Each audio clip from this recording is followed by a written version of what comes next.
Welcome to quiet Victorian nights. Tonight, let the day slowly fall away from you as we step together into a quieter world of lamplit windows, rain-softened streets, old houses, gentle footsteps, and stories that ask nothing from you except to rest. There is no need to follow every word, no need to stay awake until the ending. Simply let the voice, the stillness, and the soft rhythm of this Victorian night carry you gently onward, like a warm carriage moving through the dark countryside. So make yourself comfortable, loosen your shoulders, soften your breathing, and allow your eyes to grow heavy. The story will begin quietly, and you may drift whenever sleep is ready to take you. On a damp, late autumn evening in 1894, when London had begun to sink beneath a thin veil of rain and the familiar grey smoke of cold weather, Beatrice Coyle arrived at Paddington Station almost half an hour before the night train was due to depart. Outside the station, the wet road shone beneath carriage wheels and gas lamps. Each yellow reflection stretched across the paving stones, as though the city had been brushed with a layer of dark oil. The air smelled of damp coal, wet wool, old leather, and the warm breath of horses waiting beneath the covered entrance. London at that hour was not loud in the way it was by day, but neither was it quiet. It felt like a large room whose door had just been closed, still holding the traces of footsteps, voices, wheels, and rain tapping softly against glass. All of it blended into one low, distant sound, enough to make a person feel that she was leaving a place which had not yet gone to sleep. Beatrice stood for a moment near the entrance, her right hand resting on the handle of her black umbrella, her left hand placed lightly upon the brown leather travelling bag which the cabman had set down beside her. She had not brought much luggage for this journey to Bristol, only a few neatly folded garments, a dark woolen shawl, a small tin wrapped in a white handkerchief, and the old tea formula book that had followed her through more than 30 years of work. The bag did not appear heavy, yet whenever someone else touched it, Beatrice felt as though they were carrying part of her life for her. Inside were not only papers and travelling things, but the memory of scents that had once been so clear that, with one open chest of tea, she could tell whether the rains in Assam had come early or late, whether the leaf had been dried with proper patience, whether a blend would hold itself with dignity in milk or fall thin and disappointing after the first few minutes. The iron and glass roof of Paddington rose above her like another kind of sky, darker than the one outside, with lamps in place of stars and steam in place of clouds. Trains waited along the platforms, black, heavy, and gleaming, breathing out white clouds that made passing figures disappear for a moment before returning them, softened, like people seen in memory. Somewhere farther down the line, a whistle sounded, not sharp, but long and low, threading itself through the iron pillars, the steps on stone, and the voices of those saying goodbye.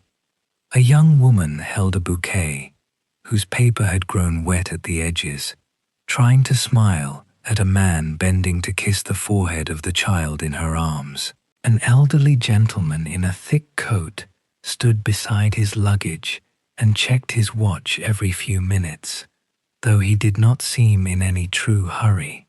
A mother adjusted the scarf around one of her children, while the older child, already heavy with sleep, kept staring toward the engine, where the fire from the furnace cast a deep orange glow into the cold mist. Beatrice noticed all of it with the almost unconscious attention of long habit. She noticed the small line of mud along the hem of a woman's skirt, the chalky mark on a man's sleeve that suggested office papers or packing crates, the nervous movements of a young man near the dining carriage who kept opening and closing a notebook in his hands. All her life, she had lived by noticing small differences, the signs other people missed, the things that had not yet found words. Tea, to her, had never been merely dried leaves in a wooden chest or hot water in a porcelain cup. It was weather, soil, hands, distance, storage, patience, memory, and sometimes the mood of a morning kitchen before anyone had spoken. And that was why the fear inside her was so difficult to name. No one at Paddington Station knew it.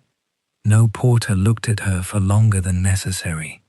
No fellow passenger saw the way she kept her face composed when a breath of coal smoke and hot metal drifted past her and came to her only faintly, without the sharpness it once had. 10 years earlier, she would have separated that air into its many parts: machine oil, fresh coal, damp cloth, leather, cheap tobacco, from a passing coat, perhaps even a trace of dried orange peel from a child's pocket. Now those things were still there, but behind a misted pane of glass. She knew they existed. She remembered how clearly they had once arrived.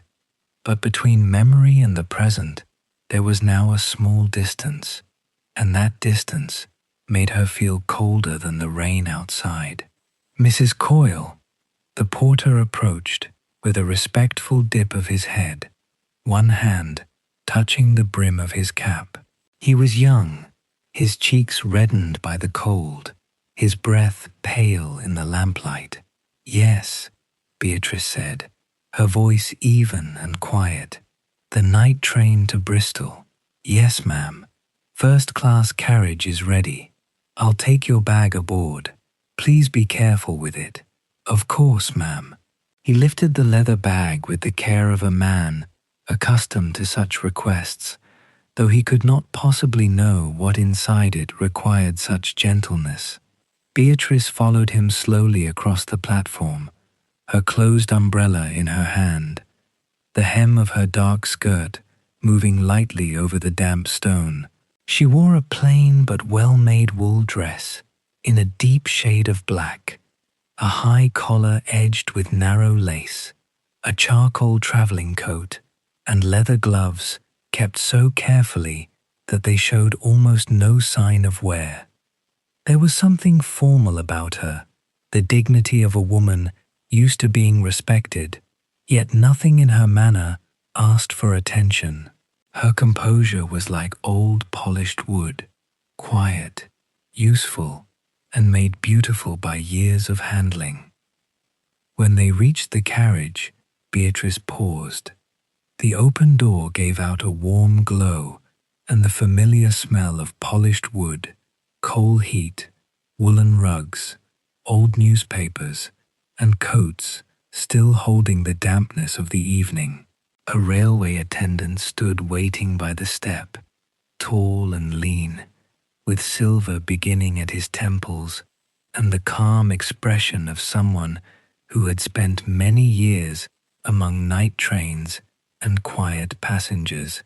"Good evening, Mrs. Coyle," he said, bowing slightly.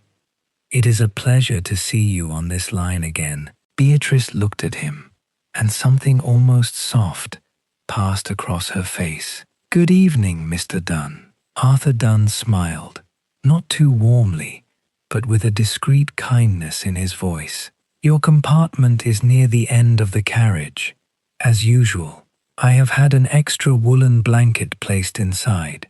It looks as though the night will turn cold once we are clear of London." "You are always thoughtful." "That is the easiest part of the work, ma'am. The harder part is persuading the train to arrive on time "In weather like this," Beatrice answered with a small smile and stepped aboard. The moment her foot left the platform and settled onto the carriage floor, the sound around her changed. The voices and footsteps outside were softened by wood, glass, and heavy curtains, while the metal sounds, the hiss of steam, and the closing of doors became closer, as though the whole train was slowly folding itself into a world of its own. Arthur Dunn led her along the narrow corridor, where small lamps trembled in their glass shades and laid a honey-colored light across the dark wood panels. Through half-open compartment doors, Beatrice saw brief glimpses of other lives. A gentleman already unfolding a newspaper across his knees, a young woman placing a hat box on the rack, a child asleep against a nurse's shoulder, its pale face in the lamplight like a paper flower. Her compartment was near the end of the carriage, far enough from the movement of passengers for the night to settle properly. Inside were two dark upholstered seats facing one another, a small folding table beneath the window, a metal luggage rack, a hook for her coat, a neatly folded woolen blanket, and a lamp turned low enough to fill the space with a gentle amber light. The window looked out onto the platform, where steam still drifted in passing waves, making the figures outside appear and disappear. The porter placed her bag on the opposite seat, accepted his coin, bowed, and withdrew, leaving Beatrice alone with a room just large enough for one person, one journey, and several thoughts she was not yet ready to name. She removed her gloves one by one and placed them beside the bag. Her hands were slender, a little veined, with neatly trimmed nails, the hands of a woman who had lifted thousands of tasting cups, opened thousands of tea tins, and written thousands of small judgments in a careful hand. She looked at them for a moment, not because they trembled, but because they remained loyal. Her hands could still do everything they had always done. They could unlock a case, pour water, hold a silver spoon, turn a page, write the kind of sentence that made others trust her opinion. It was the invisible thing that was beginning to leave her. It was that unseen absence which made her feel like a house still standing, though one inner door had quietly stopped opening. Beatrice drew the bag closer and unlocked it. The formula book lay on top, its dark brown leather cover polished smooth, where years of touch had worn it. The corners were bent, the spine softened by use, and between some of the older pages, small paper markers showed faded ink. She rested her hand on the cover with a touch so light it was almost only an acknowledgement. Then she glanced at the small tin wrapped in the white handkerchief. It was no larger than her palm, its label old, the words "Mornings First" written in a fine hand many years before. It was not for sale. It was not a sample for a client. It was not something she needed to bring to Bristol. And yet, before leaving home, she had placed it in her bag, as one might carry an old letter or a key that may no longer open any door. Outside, the platform began to stir more quickly. Those who had come to see passengers off stepped back from the edge. Doors closed one after another along the train. A whistle sounded, long and damp, dissolving beneath the glass roof. Beatrice sat with her back straight, her hands folded in her lap, looking out through the window without searching for anyone. London, beyond the glass, remained bright, crowded, and full of unfinished business. But for her, it had already begun to become something behind her. The train gave a very slight pull, like someone testing a first step in the dark. Then came another movement, slower than breath. The platform began to pass the window, at first so gently it was almost impossible to notice, then more clearly, the face of the young woman with the flowers, the sleeve of a porter, the great clock, the yellow lamps, the signboards, the iron pillars, the white folds of steam. Everything lengthened, blurred, and slipped away as the train left the roof of Paddington and moved into the wet darkness of London. Beatrice leaned back against the seat. Beneath the floor, the wheels began to find their rhythm, uneven at first, then gathering into a patient, steady sound.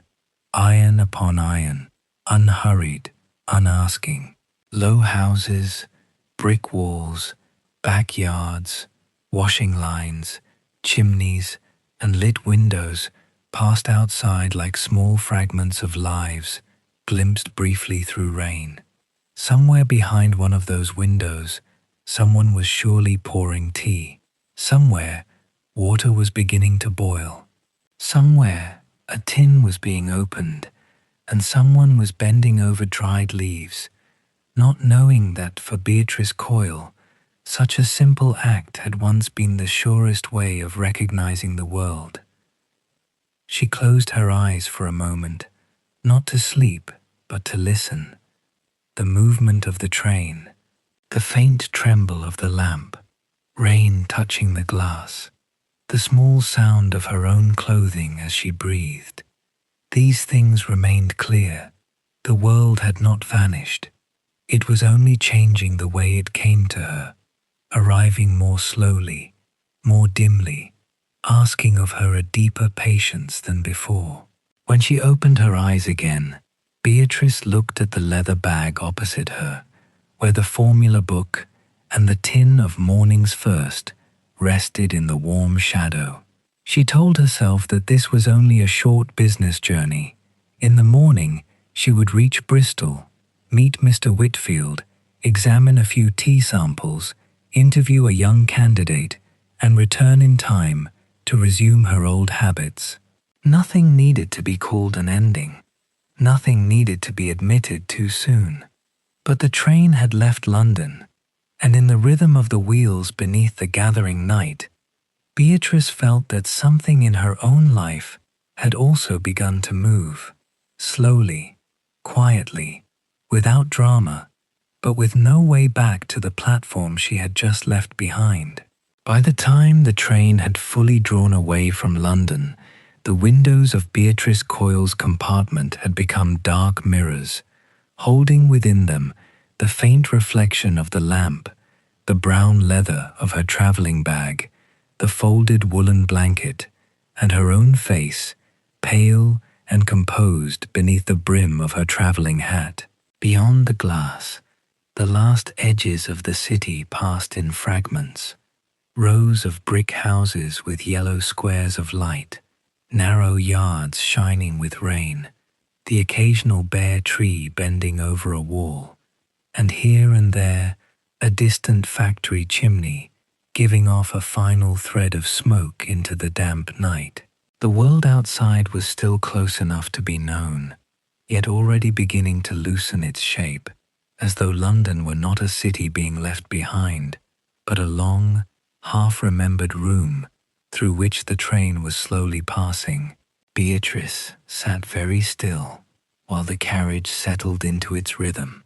The wheels found their pattern beneath her feet, a soft, repeating measure that seemed at first mechanical, then almost tender, like a patient hand smoothing the same crease from a piece of cloth again and again.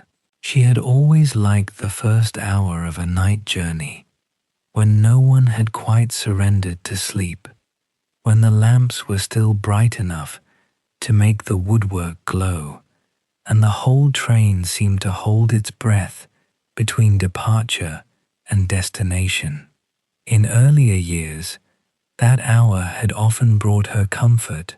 She would open a book, or take out a notebook, or simply sit with her gloved hands folded and allow the smells of the carriage to arrange themselves around her.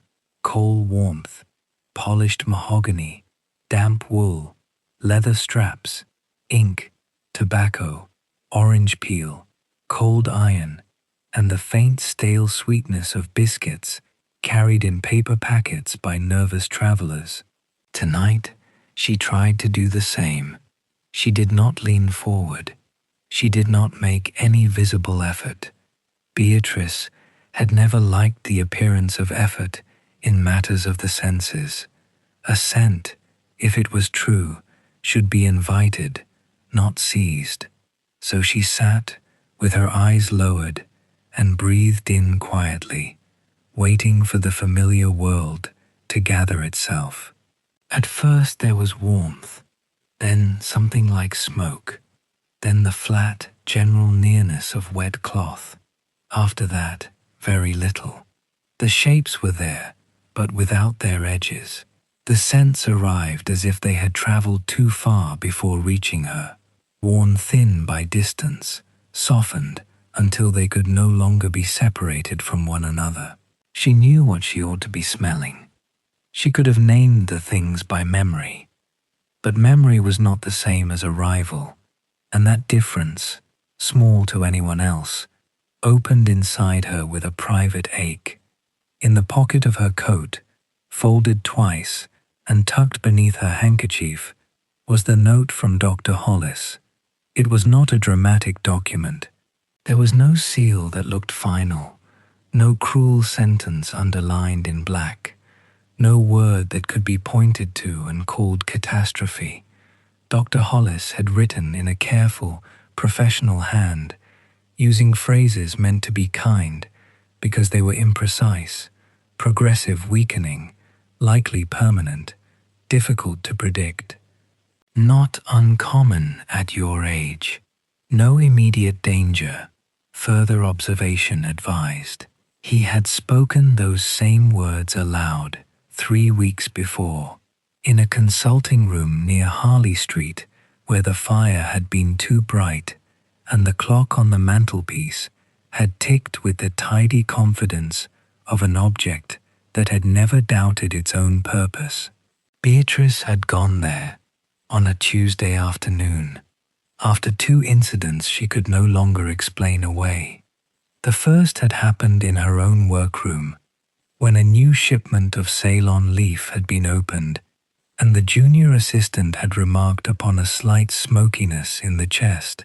Beatrice had smiled, bent over the leaves, and found only their dry, ordinary bitterness, nothing more distinct than a shadow at the edge of a room.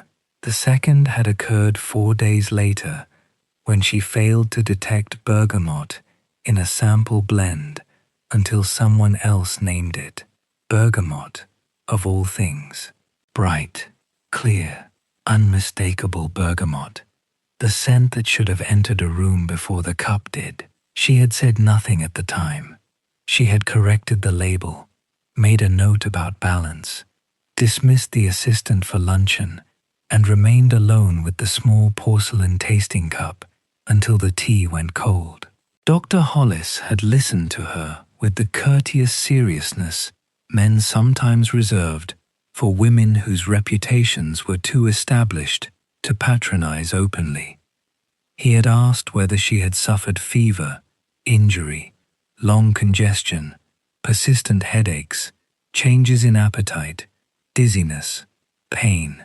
He had held small bottles beneath her nose, one after another, and asked her to identify what she could. Clove had come to her faintly, because memory helped. Lavender, after a moment. Vinegar sharply enough to sting. Rose only as an idea. Anise, not at all. Between each bottle, Dr. Hollis had paused and made a note, and Beatrice had watched the movement of his pen with a calmness so complete that it frightened her more than tears would have done. It may not disappear entirely, he had said at last. She remembered the exact way he had placed the stopper back into the little brown bottle before speaking, as though he wished to return everything in the room to order before altering the order of her life. But it is unlikely, Mrs. Coyle, that it will return to what it was. There had been a coal fire in the grate, burning cleanly. A row of medical books stood behind his desk. Rain had ticked lightly against the window, and somewhere in the street below, a carriage wheel had struck a loose stone. Beatrice remembered all these things with painful clarity, because the room itself had seemed determined to remain whole while something in her quietly broke apart. She had not asked, "Why me?" That question had always seemed to her both too large and too childish, the sort of question the world could not answer even when it wanted to. She had not asked how long she had, because Dr. Hollis had already told her that such things were uncertain. She had not asked whether she should stop working, because the idea was so absurd that for a moment it made the room feel unreal. Instead, she had asked whether there was any treatment. He had spoken of tonics, rest, warmth, observation, the avoidance of strong irritants, all the mild furniture of medical helplessness. She had thanked him. She had put on her gloves. She had walked out beneath the pale afternoon and gone directly to Whitfield & Sons, where she spent 2 hours correcting a shipment assessment with such precision that no one noticed anything had changed. Now, in the train compartment, the memory of that room returned not as a single blow, but as a slow pressure behind the ribs. Beatrice drew her coat closer around her, though the compartment was warm. She could feel the folded paper through the cloth, light as it was, and wished she had left it at home, yet she knew why she had brought it. The diagnosis had become an object, and objects, unlike fears, could be placed somewhere. A note could be folded. A note could be kept in a pocket. A note could be touched and then ignored. What could not be so easily managed was the way the world had begun to retreat from her by inches, taking with it not only pleasure, but certainty. She was not afraid of growing old. That was what people would have misunderstood had she tried to explain it. Beatrice had never been vain about youth. She did not mourn the silver in her hair, nor the fine lines at the corners of her eyes, nor the slower way her hands sometimes warmed in winter. Age, properly met, had always seemed to her a deepening rather than a theft. It gave weight to judgment, patience to disappointment, mercy to ambition. But this was different. To lose the sense by which she had known her work, her mornings, her rooms, her seasons, even certain people, felt less like growing old than being asked to recognize a beloved place after the lamps had been lowered one by one. The train ran on through the outer darkness, leaving behind the last close-built streets and entering the dimmer spaces where London thinned into yards, sidings, warehouses, and stretches of black water reflecting the lamps in broken lines. Beatrice watched without truly seeing. Somewhere along the train, a door closed. A murmur of voices passed along the corridor and faded. The lamp above her gave a small tremble as the carriage rounded a curve, and the shadow of the luggage rack moved over the wall like a hand slowly withdrawing. After a while, she removed the note from her pocket. She unfolded it only halfway, enough to see Dr. Hollis's handwriting, then stopped. The words had not changed. They had no new mercy to offer her. She folded it again, more carefully than before, and placed it inside the formula book instead of returning it to her coat. It slipped between 2 pages near the back, among older blends she had once made for private clients. Winter blends mostly, teas meant for foggy mornings, early callers, widows' houses, offices with poor light, and one quiet recipe created years ago for herself alone, mornings first. Beatrice rested her fingers on the page where she knew that formula lay. Though she did not open the book to look at it, she could still remember the blend without reading, the lift at the beginning, the soft body beneath it, the trace of warmth that should not announce itself too early, the pale brightness meant to arrive last, like curtains being drawn back from a window.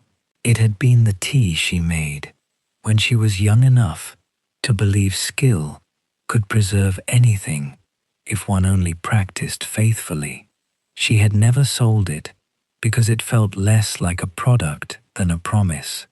A morning could be ordinary, it said, and still be worthy of attention. The thought made her close her eyes. For a moment, she was no longer in the railway carriage, but in a narrow workroom many years earlier, standing beside a wooden table with sunlight falling across tins and scales and folded paper packets. She was younger then, though not as young as memory preferred to make her. Her sleeves were rolled to the wrist, her hair pinned less severely, and the air around her was alive with tea. Not the vague idea of tea, but its thousand separate voices: malt, hay, flour, smoke, bark, honey, rain, dust, leaf, heat, distance. She had known where to place each one. She had known how long to wait before judging. She had known, with a certainty that now seemed almost extravagant, that the world was willing to tell her what it was, if only she gave it her full attention. The wheels went on beneath her, steady and low. When Beatrice opened her eyes again, the compartment was exactly as before: the amber lamp, the dark window, the blanket, the polished wood, the bag on the opposite seat. Nothing visible had altered, and yet something within her had shifted into a quieter honesty. She could no longer pretend that the matter was temporary. It was not fatigue. It was not the weather. It was not a bad week, a dull shipment, or London air. Something was leaving her, and it would not be persuaded back by discipline. Still, she sat upright. There was Bristol in the morning. There was Whitfield and Sons. There was an interview to conduct, a young applicant to consider, samples to assess, decisions to make. A life, even when changed, did not pause respectfully while one grieved the change. It continued laying out its small duties, one beside another, like cups on a tasting table. Beatrice placed the formula book back into the bag, but not before her hand lingered once more on the old leather cover. Then she turned her face toward the window. The train had left the last bright outskirts behind, and the night outside had deepened into open country. Occasionally, a distant lamp appeared and passed. Once, a farmhouse window glowed alone in the dark, so briefly that it seemed almost imagined. Rain slid across the glass in thin silver lines, and the reflection of Beatrice's face trembled over the moving blackness beyond it. She looked at that reflection for a long while. It was still her face, older, yes, tired perhaps, but not empty, not finished. Behind the calm mouth and thoughtful eyes, there was fear, and beneath the fear, something quieter than courage, but more durable than pride, the habit of continuing. She had built a life out of attention. If one form of attention was being taken from her, then perhaps, though she could not yet believe it fully, Another might have to be learned. The train carried her westward through the wet night, and Beatrice Coyle sat alone in the lamplit compartment with the diagnosis folded inside her formula book, listening to the wheels repeat their soft iron phrase beneath her, as if the dark itself were saying, "Not yet, not yet, not yet." A little after 9 o'clock, when the train had settled more deeply into its westward journey, and the last restless sounds of departure had thinned into the softer habits of night travel, there came a gentle knock at Beatrice Coyle's compartment door. It was not a hurried knock, nor the careless tap of someone merely doing his rounds, but a small, measured sound, familiar enough that Beatrice knew who stood in the corridor before the handle turned. Arthur Dunn opened the door only a little at first, allowing the warm corridor light to fall across the threshold. "I hope I am not disturbing you, Mrs. Coyle." "Not at all, Mr. Dunn."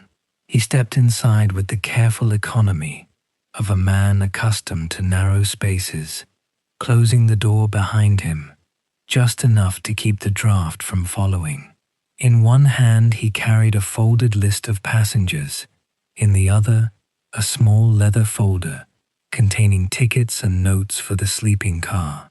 His uniform was neat, despite the long evening, the brass buttons dulled slightly by lamplight, his collar sitting straight beneath a face that had learned, over many years, to show attention without curiosity. "I came to see whether everything is comfortable," he said. "The blanket is warm enough?" "Quite warm enough, thank you." "And the lamp?" "I can lower it further when you wish to sleep." "In a little while, perhaps." Arthur nodded, then glanced toward the luggage rack, the coat hook, the small table beneath the window, not intrusively, but with the practiced eye of someone checking whether a passenger might need anything before she had to ask. Outside the glass, there was no longer much of London to be seen, only darkness, rain, and now and then a scatter of lights moving past too quickly to belong to any one place for long. "We shall make Reading in good time if the weather holds," he said. "After that, I expect the line will be quieter." "It is a quieter train than usual." "A little, yes. Cold evenings keep some people at home, and the sensible ones travel by day." His mouth moved in the smallest suggestion of a smile. "Though I have noticed that certain passengers prefer the night train, no matter the season." Beatrice allowed her own smile to answer him. "Some work is easier when the world is asleep." "That is what I have heard said of tea tasters, ma'am." There was nothing flattering in his tone, and for that reason the remark touched her more than a compliment would have done. Arthur Dunn had never been the sort of railwayman who made conversation for the sake of filling silence. He remembered people, not loudly, not by forcing acquaintance upon them, but in the practical ways that mattered during travel, where they preferred to sit, whether they took coffee or cocoa, whether they disliked draughts, whether they wished to be woken early, or allowed the final minutes before arrival. Beatrice had travelled this line often enough that he had become part of the route itself, like the lamps along a platform, or the change in sound when the train crossed a bridge. "I have taken this train too many times, I think," she said. "Not too many for those of us who like a dependable passenger." Dependable sounds very dull.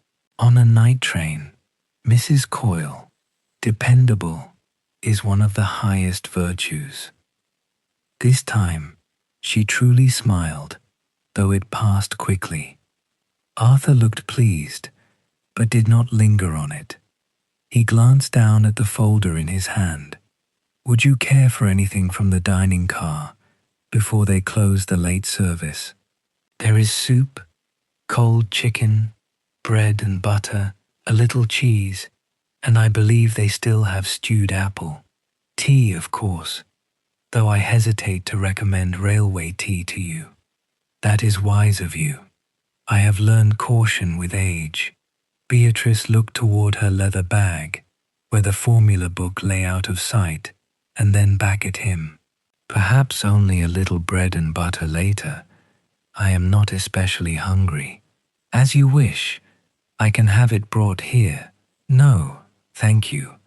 I may walk to the dining car presently. It would be good to stretch my legs.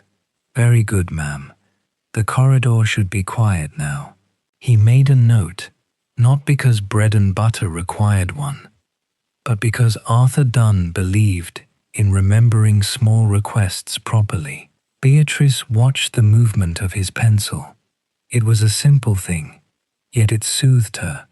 A man making a careful mark so that something promised would not be lost. For a few moments, neither of them spoke. The train moved steadily beneath them, the sound of the wheels softened by carpet and wood, yet always present, like a second pulse under the night. Somewhere forward, a door clicked shut. Somewhere behind, a man coughed once and settled again. The carriage had entered that pleasant in-between hour when the day's conversations had ended, but sleep had not yet claimed the train entirely. "You are going through to Bristol, I believe," Arthur said. "Yes.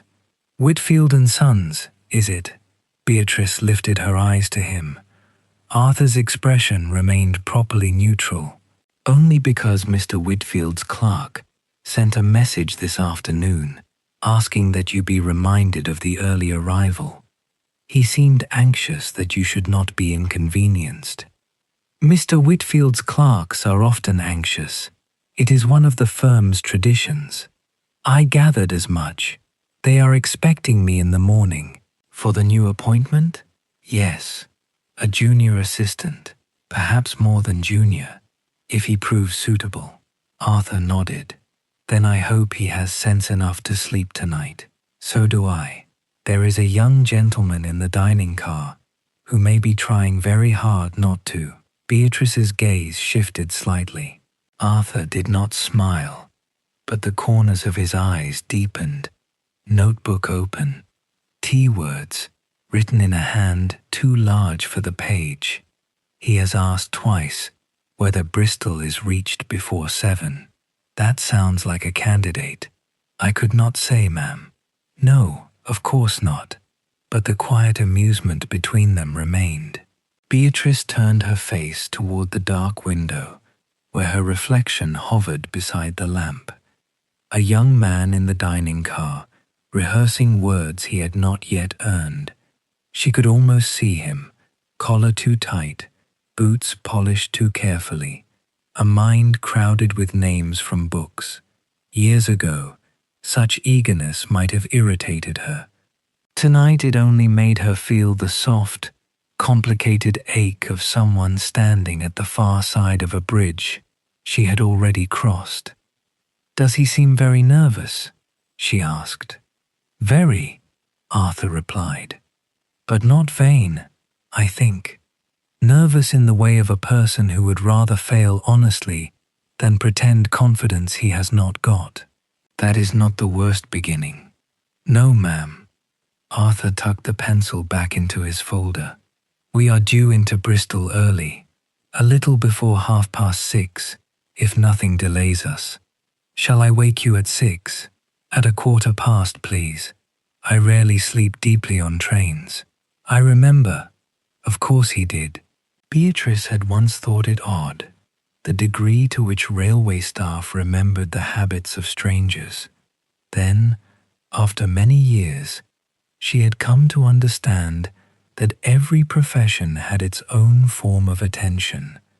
Hers had been leaf and liquor, steam and scent, the judgment of balance in a cup.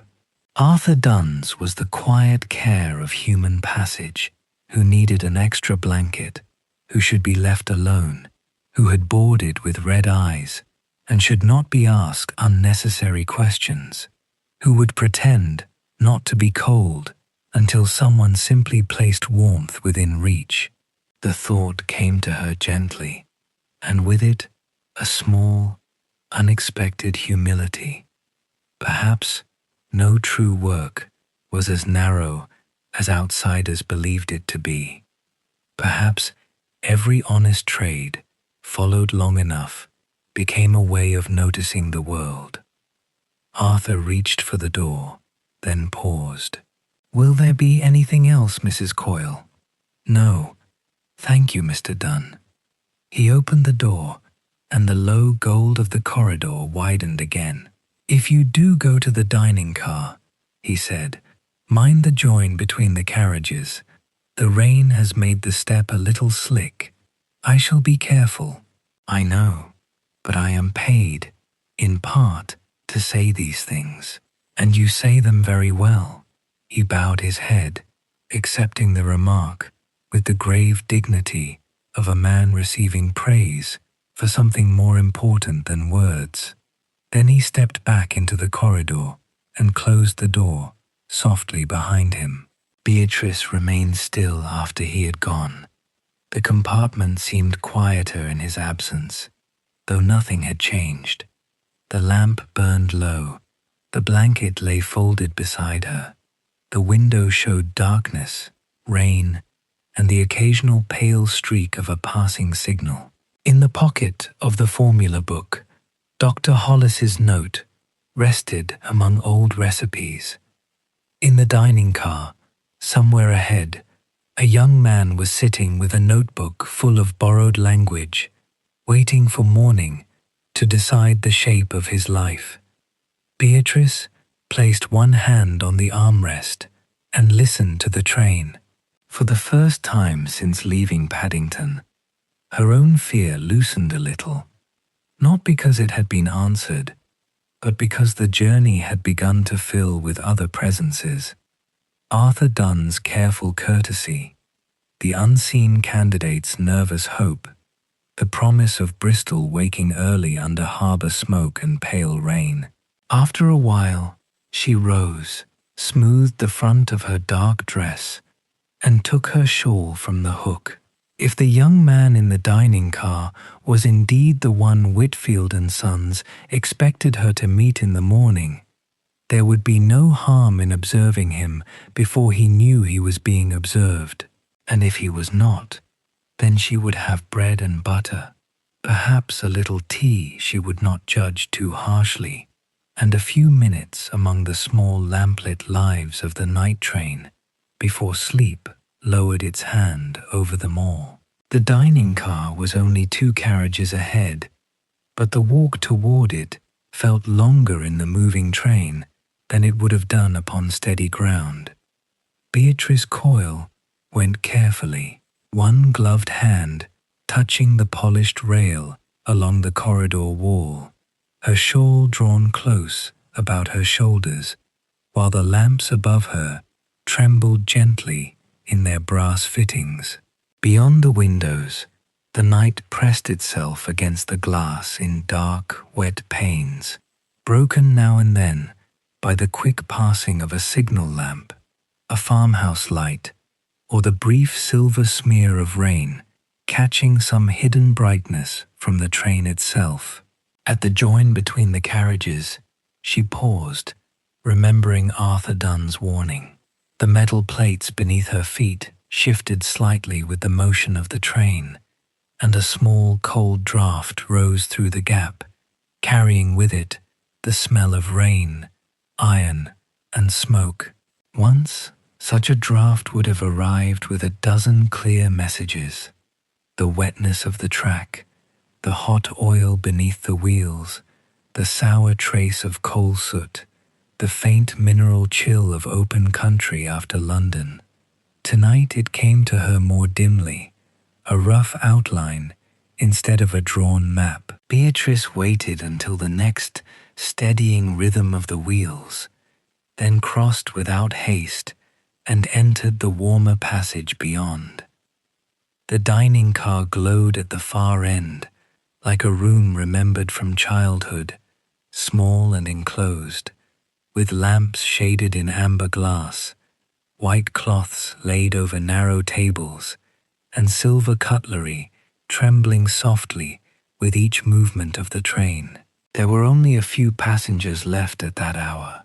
A tired commercial traveler sat over a plate of cold beef, reading a newspaper he seemed no longer to understand. Two elderly sisters shared a pot of tea near the far window, speaking in voices so low that their conversation became part of the general murmur of wheels and rain.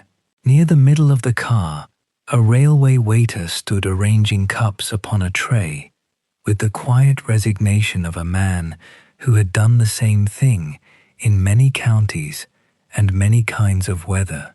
And there, seated alone at a table meant for two, was the young man.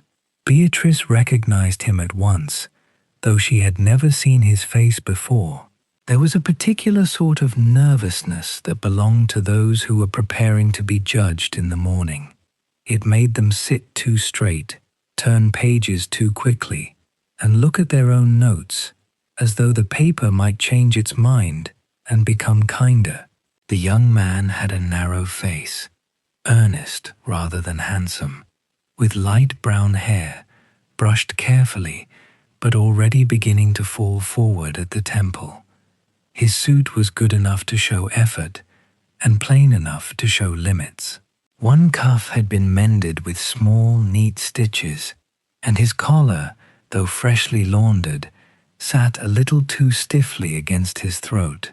On the table before him lay a notebook, a pencil, a cooling cup of tea, and several sheets of paper, folded and unfolded so many times that the creases had become soft. He moved his lips now and then as he read, not loudly, but with the faint inward urgency of someone repeating phrases he feared would abandon him when needed. Beatrice took the table opposite, at a slight angle from his own, where she could see him without appearing to look.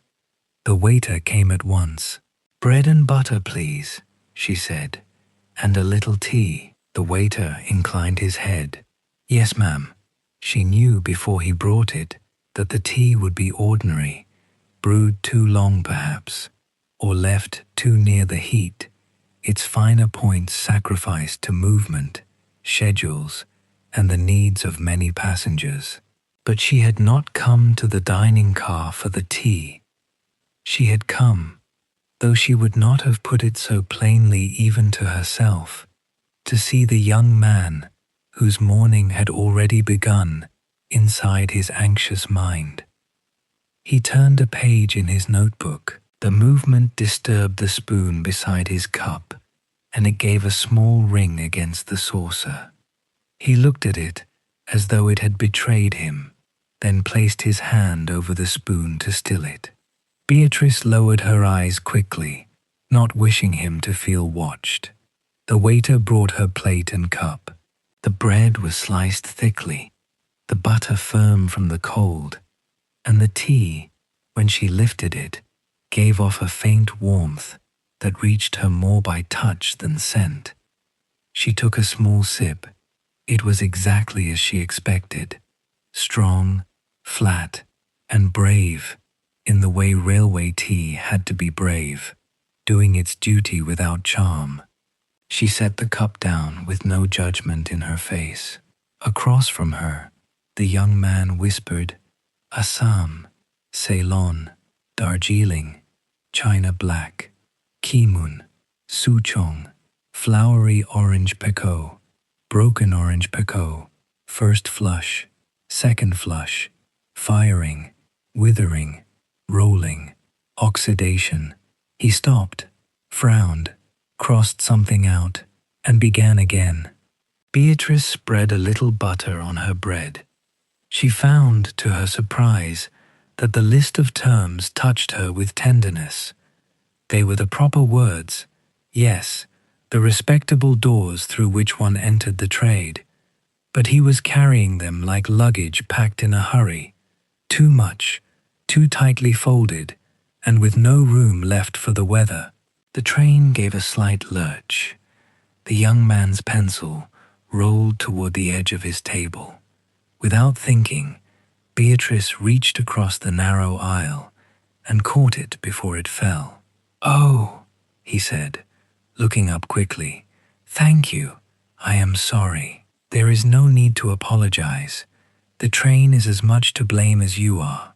He gave a brief, embarrassed smile and accepted the pencil from her. "Still, I ought to have been holding it. One cannot hold everything at once."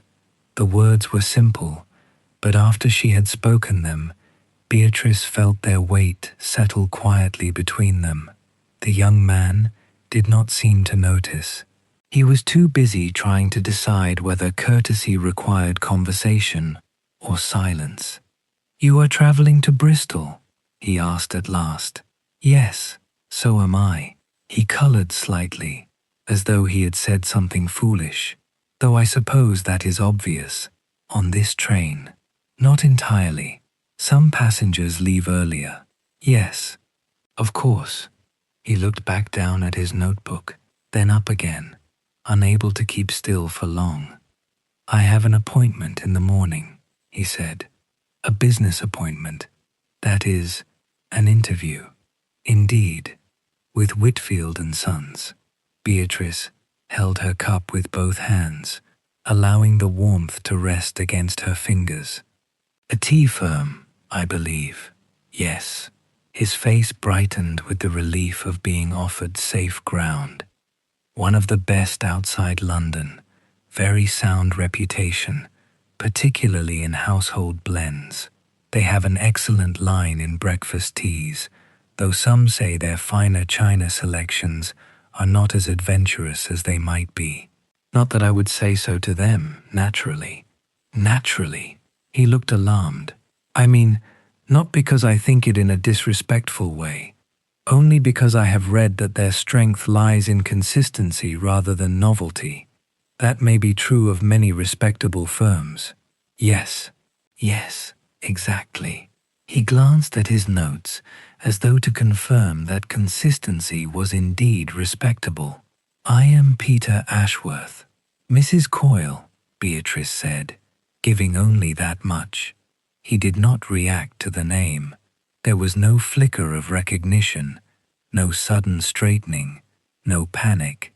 Beatrice felt a small private amusement, and with it, a little relief. "I am pleased to meet you," Peter said, "and I you." There, the conversation might have ended, had Peter been less troubled by his own thoughts. But silence, for him, seemed only to make the notebook louder. He touched the page, shut it, opened it again, and finally gave a soft, helpless laugh. "I am afraid I am making rather a show of myself. Only to someone who has noticed. That may be worse. It depends upon what they notice." Peter looked at her uncertainly, then down at his cup. "I have been trying to prepare. So I see. I know it looks absurd. It looks familiar." That seemed to comfort him a little. He rested his hands on either side of the notebook.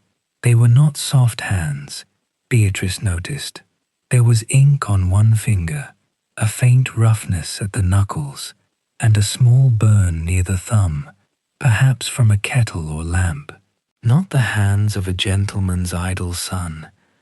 Not quite the hands of a warehouse laborer either. A young man between rooms, perhaps, trying to earn his way into the one where decisions were made. "I have read everything I could find," he said, "about cultivation, drying, grading, shipping, blending." "I know the principal districts. I know the common faults. Mustiness, taint, overfiring, greenness, flatness. I know the terms they are likely to ask. And yet," he looked up, "you said it as though there was an 'and yet' waiting behind it." Peter's expression changed. The rehearsed brightness went out of it. leaving something more honest and much younger. And yet when I smell the tea, he said quietly, I am not always sure. Beatrice did not answer at once. The train moved through a deeper stretch of countryside.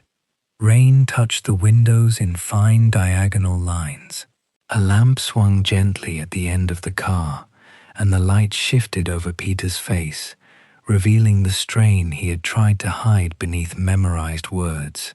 I know what the books say I am meant to notice, he continued, lowering his voice, perhaps because confession felt less frightening when made softly. If a tea is described as malty, I try to find malt.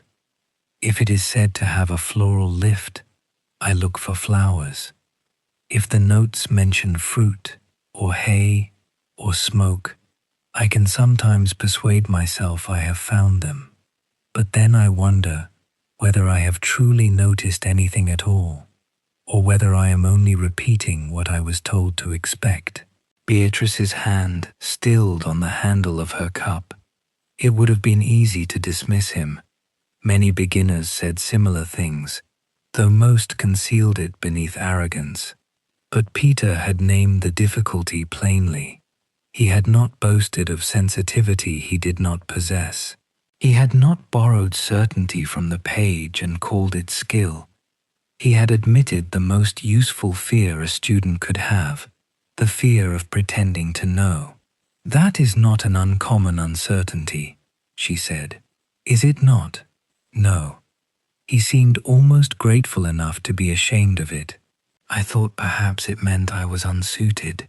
It may mean only that you have not yet learned which part of yourself to trust. Peter looked down at the notebook.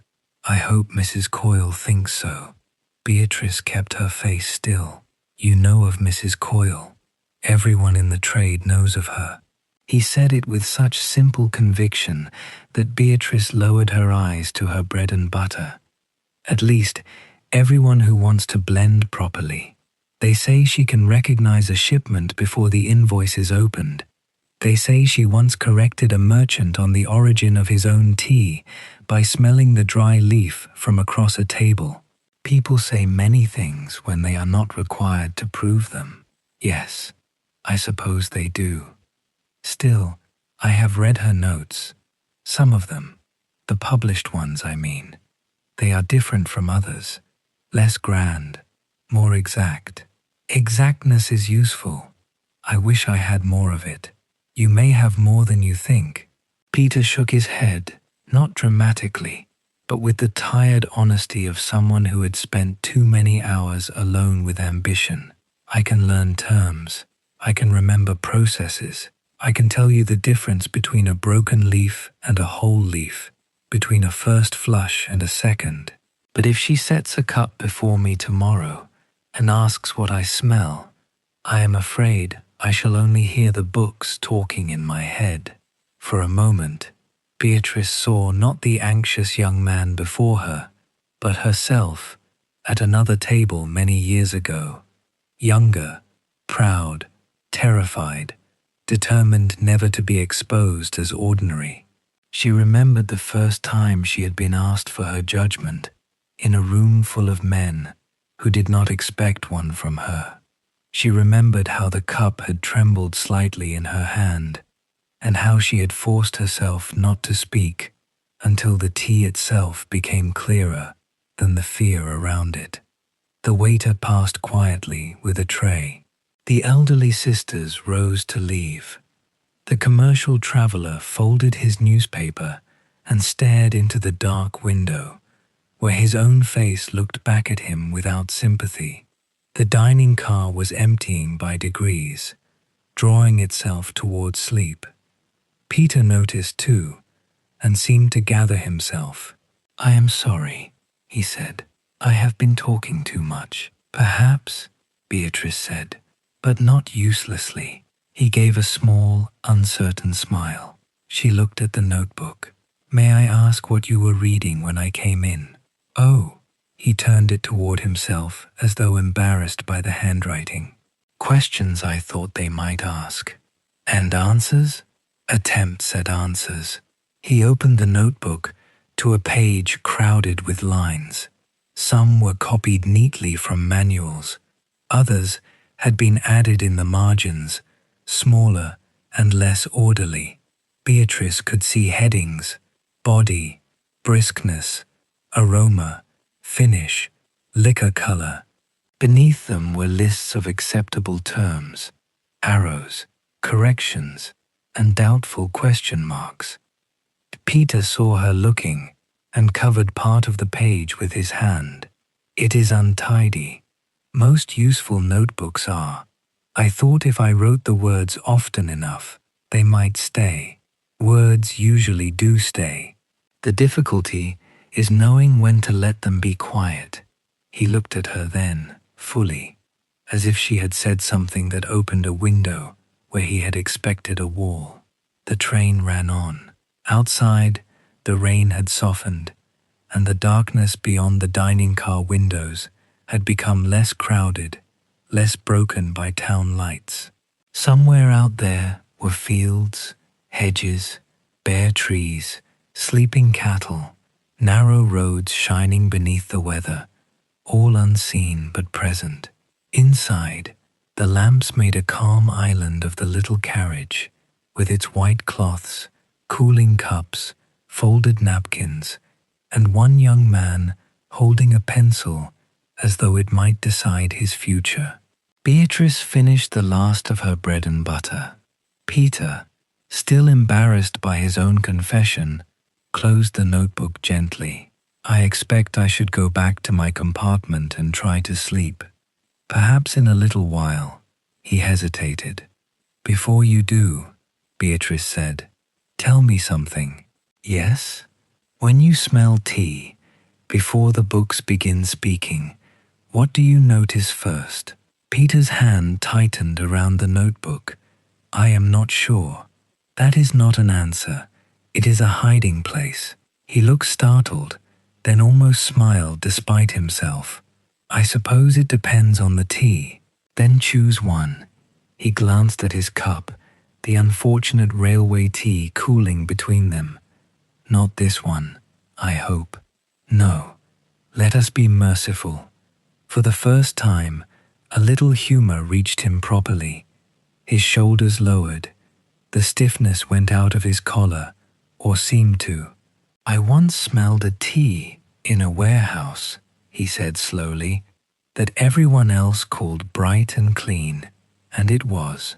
I knew that much. But before I thought of those words, I thought of rain on warm wood. Beatrice did not move. Peter frowned, as though expecting to be corrected. That is not a proper term. No, I know it is not.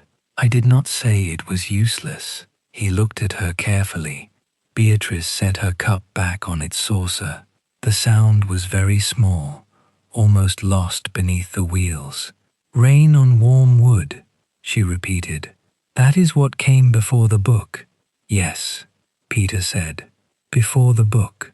And in the gentle lamplight of the dining car, while the night train carried them onward through the wet and sleeping country, Beatrice Coyle looked at the nervous young man who did not yet know her name and felt, for the first time in many weeks, not hope exactly, but the quiet beginning of interest.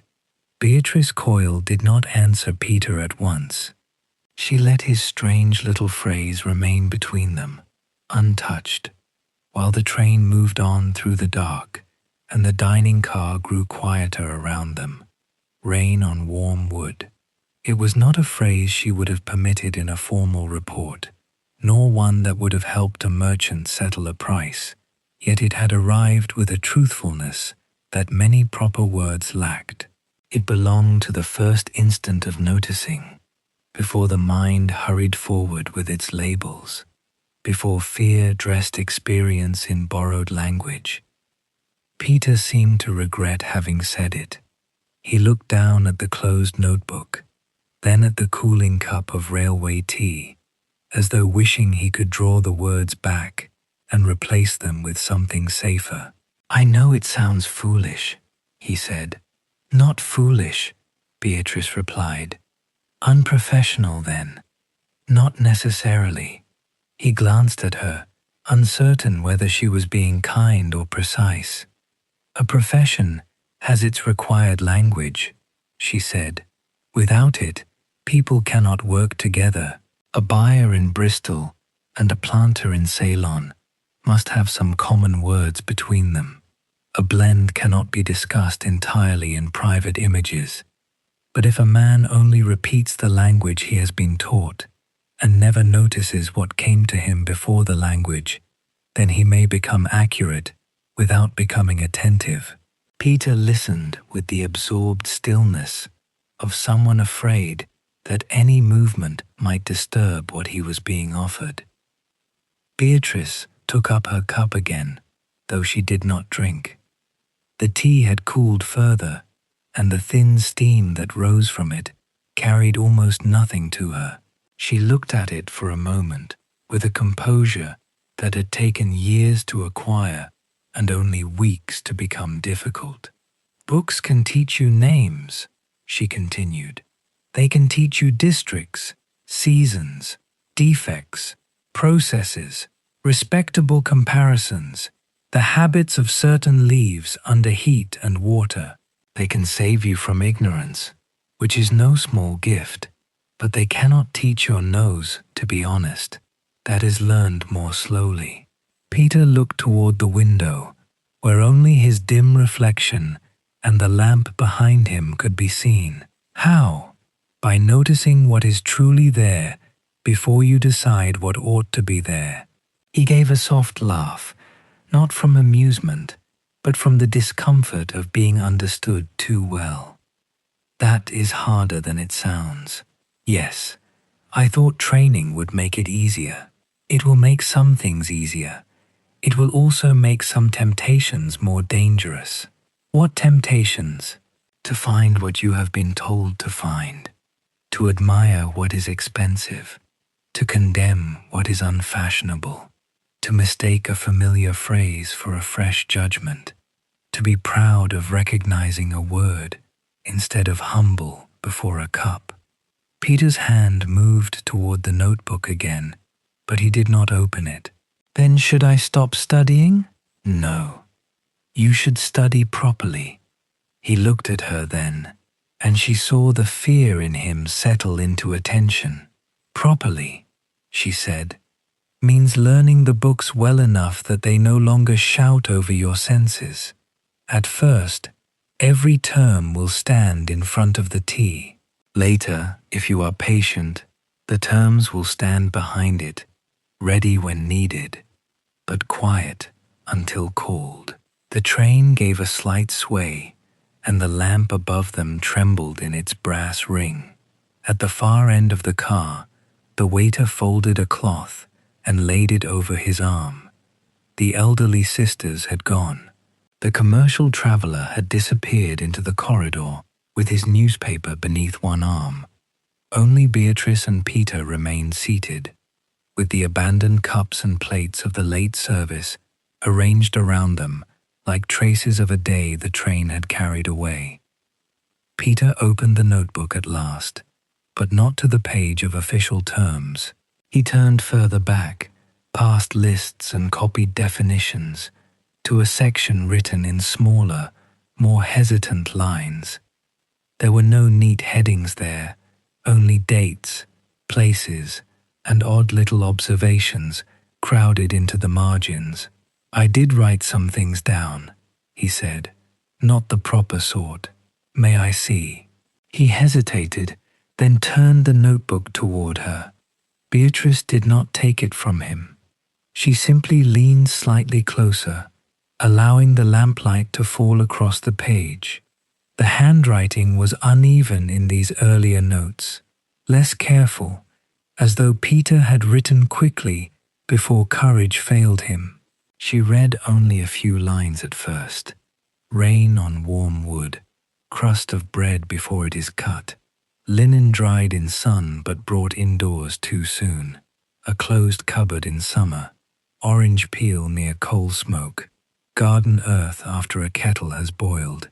Beatrice felt something in her chest draw very still. They were not all useful. Some were imprecise. Some might prove misleading if trusted too quickly. But they were alive. They had not been copied from a manual. They had risen from a mind trying, however awkwardly, to remain faithful to its own first contact with the world. Peter mistook her silence. I know they would not do in an interview. Not in that form, no. He closed the notebook halfway. I thought as much, but I would rather see these than a page of flawless phrases you do not understand. His fingers stopped. Beatrice looked up from the notebook. Who taught you to write like this? No one. That is usually the beginning of something worth preserving. He flushed slightly. My mother used to say I noticed things in troublesome ways. If there was soup on the stove, I would say it smelled like the back lane after rain, and she would tell me not to put people off their dinner. Was she wrong? About the soup? Perhaps not. Beatrice smiled, and Peter smiled too, more easily this time. The small exchange did something gentle to the air between them. The interview waiting in Bristol, though still present, seemed to step back from the table. For the moment, they were only two travelers on a night train, speaking quietly about tea, while rain slipped over the windows and the countryside passed unseen beyond the glass. Tell me about the bread crust, Beatrice said. Peter looked down at the line as though surprised she had chosen it. That was a black tea from Assam. At least, I think it was Assam. It had strength, but not just heaviness. There was something warm in it, like bread when it has only just been cut open. Not sweet exactly, not toasted, more like the inside of a loaf near the crust. Good, is it? It is observed. But is it correct? That depends on what you mean by correct. If you were writing for a buyer, you might call it malty, warm, rounded, perhaps with good body. But if your first honest perception was bread crust, then you must not throw it away too soon. Translate it later. Do not deny it at the beginning. Peter absorbed this with almost painful seriousness. And the linen? She asked. He looked embarrassed again. That was a lighter tea. I could not find the flower everyone else mentioned. They said it was floral. I tried to smell flowers, but what came to me was clean cloth that had been dried outside, then folded before it had fully lost the sun. Beatrice lowered her gaze to the page. There had been a time when she would have known exactly what kind of brightness he meant. She could almost reconstruct it from memory. Pale, lifted, a little airy, with a dry sweetness that touched the back of the throat and vanished before one could hold it. Not flowers in bloom, perhaps, but the memory of warmth caught in fabric. She could not smell it now. Not here. Not from the poor tea cooling on the table. Not from the damp carriage. Not from the past. Yet Peter's phrase placed a shape before her mind, and the shape was true enough to hurt. You did find the flower, she said softly. You only found it by another road. Peter was quiet for a long moment. The waiter came nearer, discreetly. Will there be anything more, ma'am? Nothing, thank you. Very good, ma'am. We shall be closing the car shortly. Peter started to gather his papers at once, but Beatrice lifted one hand. There is no hurry. Railway closing is a gradual ceremony. The waiter, perhaps hearing this, smiled faintly and retreated to the far end. Peter relaxed, though only a little. May I ask you something, Mrs. Coyle? You may. Do you work in tea? There it was. Asked without suspicion, only with the growing instinct that she knew too much to be merely kind. Beatrice considered giving him a careful answer, one that would preserve the morning's formalities. Instead, she gave him a truthful one that did not yet reveal everything. I have spent much of my life with tea. That must be a fine thing. It has been. He noticed the past tense, though he was polite enough not to touch it. Beatrice turned the cup on its saucer once, aligning the handle with the small painted line near the rim. It is also exacting. Tea does not reward haste, nor does it reward vanity for very long. It will allow a person to speak nonsense about it for a time, especially if others are impressed by confident nonsense. But sooner or later, the cup itself remains, and one must return to what is actually there. Peter nodded slowly. That is what frightens me. What? The cup itself. Beatrice looked at him with a steadier kindness than she had intended to show. Then you may have a chance. He gave a startled little breath, almost a laugh. That is a strange comfort. It is the only useful kind. The train began to slow a little, not for a station perhaps, but for some signal ahead. The wheels changed their rhythm, lengthening the sound beneath the floor. A faint shudder passed through the cutlery. Beyond the window, a few lights appeared, low and scattered, then slipped away behind rain. Peter looked once more at his notebook, at the private lines he had nearly hidden. Should I say things like this tomorrow? You should not perform them. No. If you are asked what you notice, begin with what you truly notice. Then, if you can, give it its trade name. If you cannot, say so. A person can be taught terms. It is harder to teach honesty after someone has learned to fear it. He swallowed, and Beatrice saw that the words had reached him more deeply than she meant them to. Perhaps because he was young, perhaps because he had been waiting, without knowing it, for permission not to pretend. I do fear it, he said, not knowing. Everyone who does careful work fears not knowing. Do you?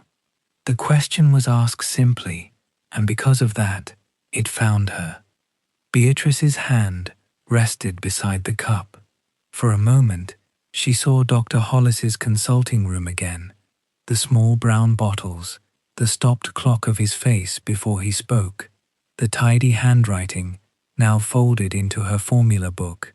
She saw the unopened tin in her bag, morning's first waiting in its little metal darkness. She saw all the years in which she had trusted the world to come to her through scent, and all the recent mornings when it arrived blurred, distant, and incomplete. Yes, she said. Peter looked surprised, but he did not ask more. That too she noticed. The dining car was almost ready for sleep now. The waiter had drawn a strap across one cupboard and lowered the flame in a side lamp.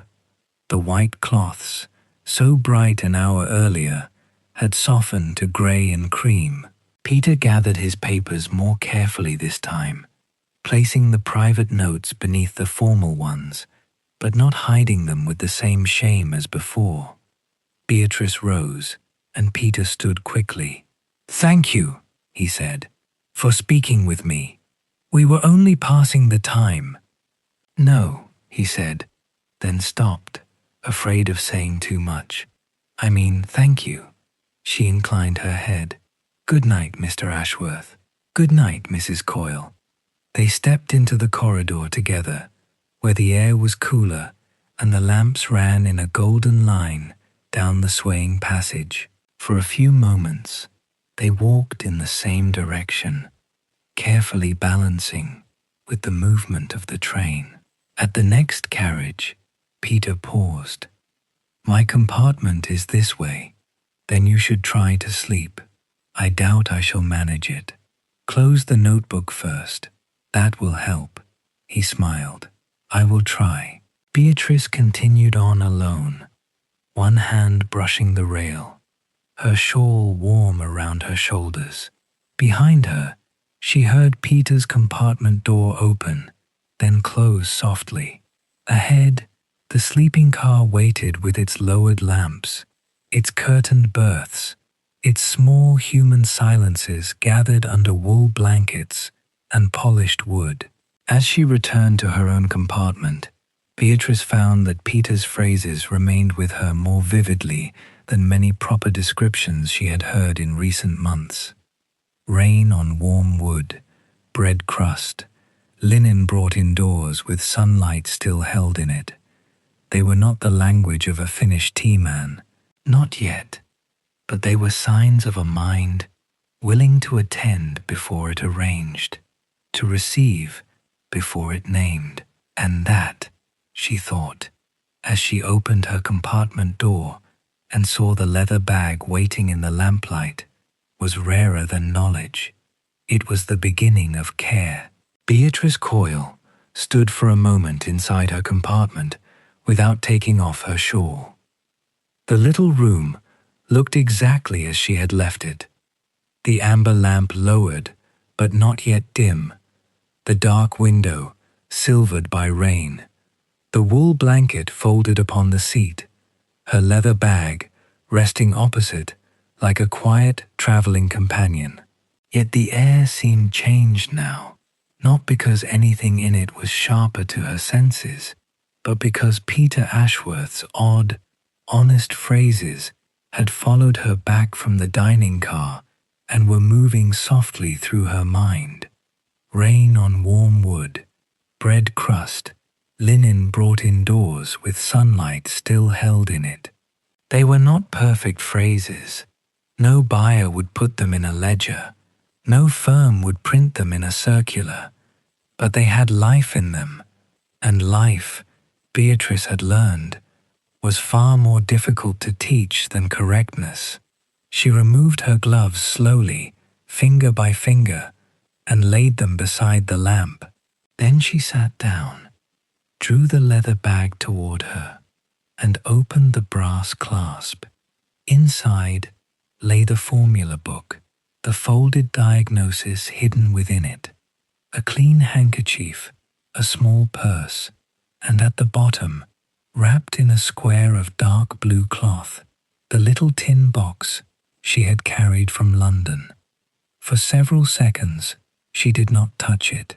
There were blends one made for business, and blends one made for reputation, and blends one made because a customer wanted strength, economy, brightness, gentleness, or a certain respectable sameness from one month to the next.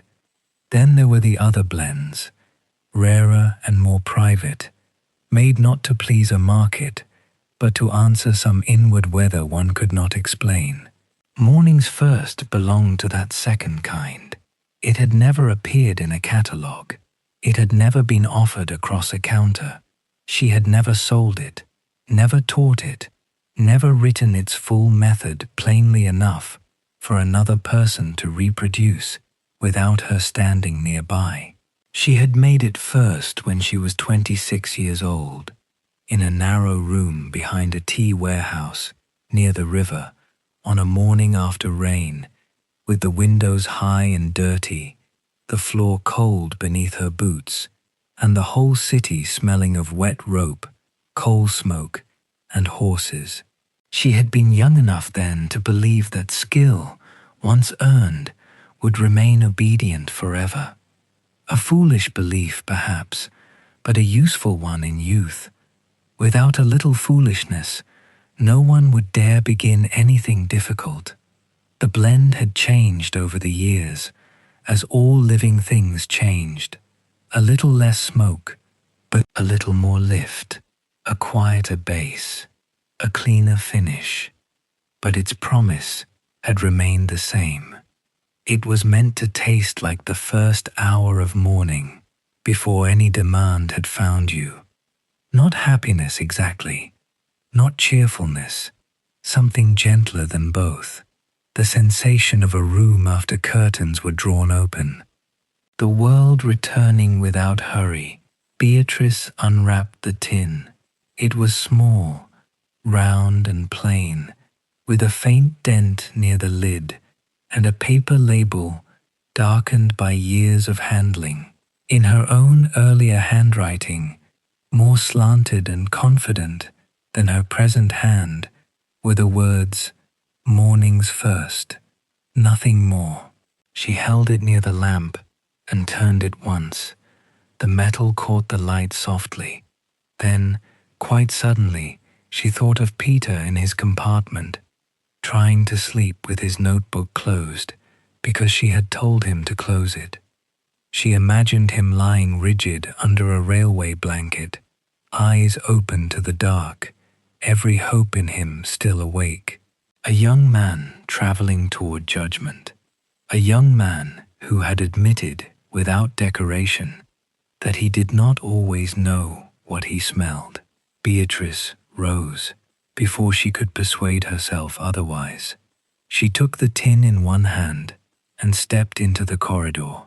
The sleeping car had grown quieter. Most of the compartment doors were shut now, and the narrow passage held the particular stillness of a train at night, never silent, never fully still, yet wrapped in a kind of moving hush. The lamps had been lowered to a deep honey glow. Under them, the polished wood shone in long dark strips. From behind one curtain came a soft cough, then a sigh. Somewhere farther along, Arthur Dunn spoke in a low voice to another passenger, his words indistinct, his tone calm enough to belong to the train itself. Peter's compartment was not far. Beatrice paused outside it, listening only long enough to make sure she would not wake him from actual sleep. But before she could knock, the door opened a few inches. Peter stood there, with his coat removed and his waistcoat still buttoned, his notebook in one hand. "I did close it," he said at once, looking guilty. Beatrice looked at the notebook. "For how long?" "A little while. That is a generous phrase." He gave a quiet, embarrassed smile. "I am sorry. I thought of something I had forgotten to write down." That is how notebooks defend themselves. Peter glanced at the tin in her hand, then back at her face. "Is something wrong?" "No," Beatrice said. "Not wrong." She looked down the corridor. "Would you care to come to my compartment for a few minutes? There is something I would like you to smell." Peter's expression changed at once, not into excitement exactly, but into a startled attentiveness that made him look younger. "Now, if you are not asleep, I am very much not asleep." "So I see." He took up his jacket, then seemed uncertain whether to wear it. "You need not dress for ceremony," Beatrice said. "The train is past ceremony." He placed the notebook carefully on the seat, stepped into the corridor, and followed her. Neither spoke as they walked back. The train swayed gently beneath them, and Peter kept one hand near the rail, though he did not quite hold it. Beatrice noticed that. Even in his nervousness, he tried not to make too much of himself. At her compartment, she opened the door and allowed him to enter first. The little room seemed smaller with two people in it. Peter stood awkwardly until she indicated the opposite seat. He sat, knees close together, hands resting on his thighs, as though he had been summoned before a magistrate rather than invited to smell tea. Beatrice placed the tin on the small table beneath the window. "This," she said, "is not for tomorrow's interview." Peter looked at it carefully. "No? No. You are not being tested in any formal sense." That appeared to reassure him only slightly. "What is it called?" "Mornings First." He repeated the name under his breath, not theatrically, but as if he were trying to hold it without bruising it. Beatrice rested her fingers on the lid. "It is a private blend. I made it first when I was young. I have altered it over the years, but I have never sold it." Peter's eyes lifted quickly. "Then should I?" "You should smell it," she said. before his politeness could refuse what his curiosity plainly wanted. He fell quiet. Beatrice opened the tin. The sound was small, a faint metal sigh, almost lost beneath the wheels. She lifted the lid and set it upside down beside the box. The dry leaves lay dark inside, touched here and there with lighter tips, curled and broken in deliberate proportion. Once, the fragrance would have risen to meet her fully, unfolding in layers before she even bent closer.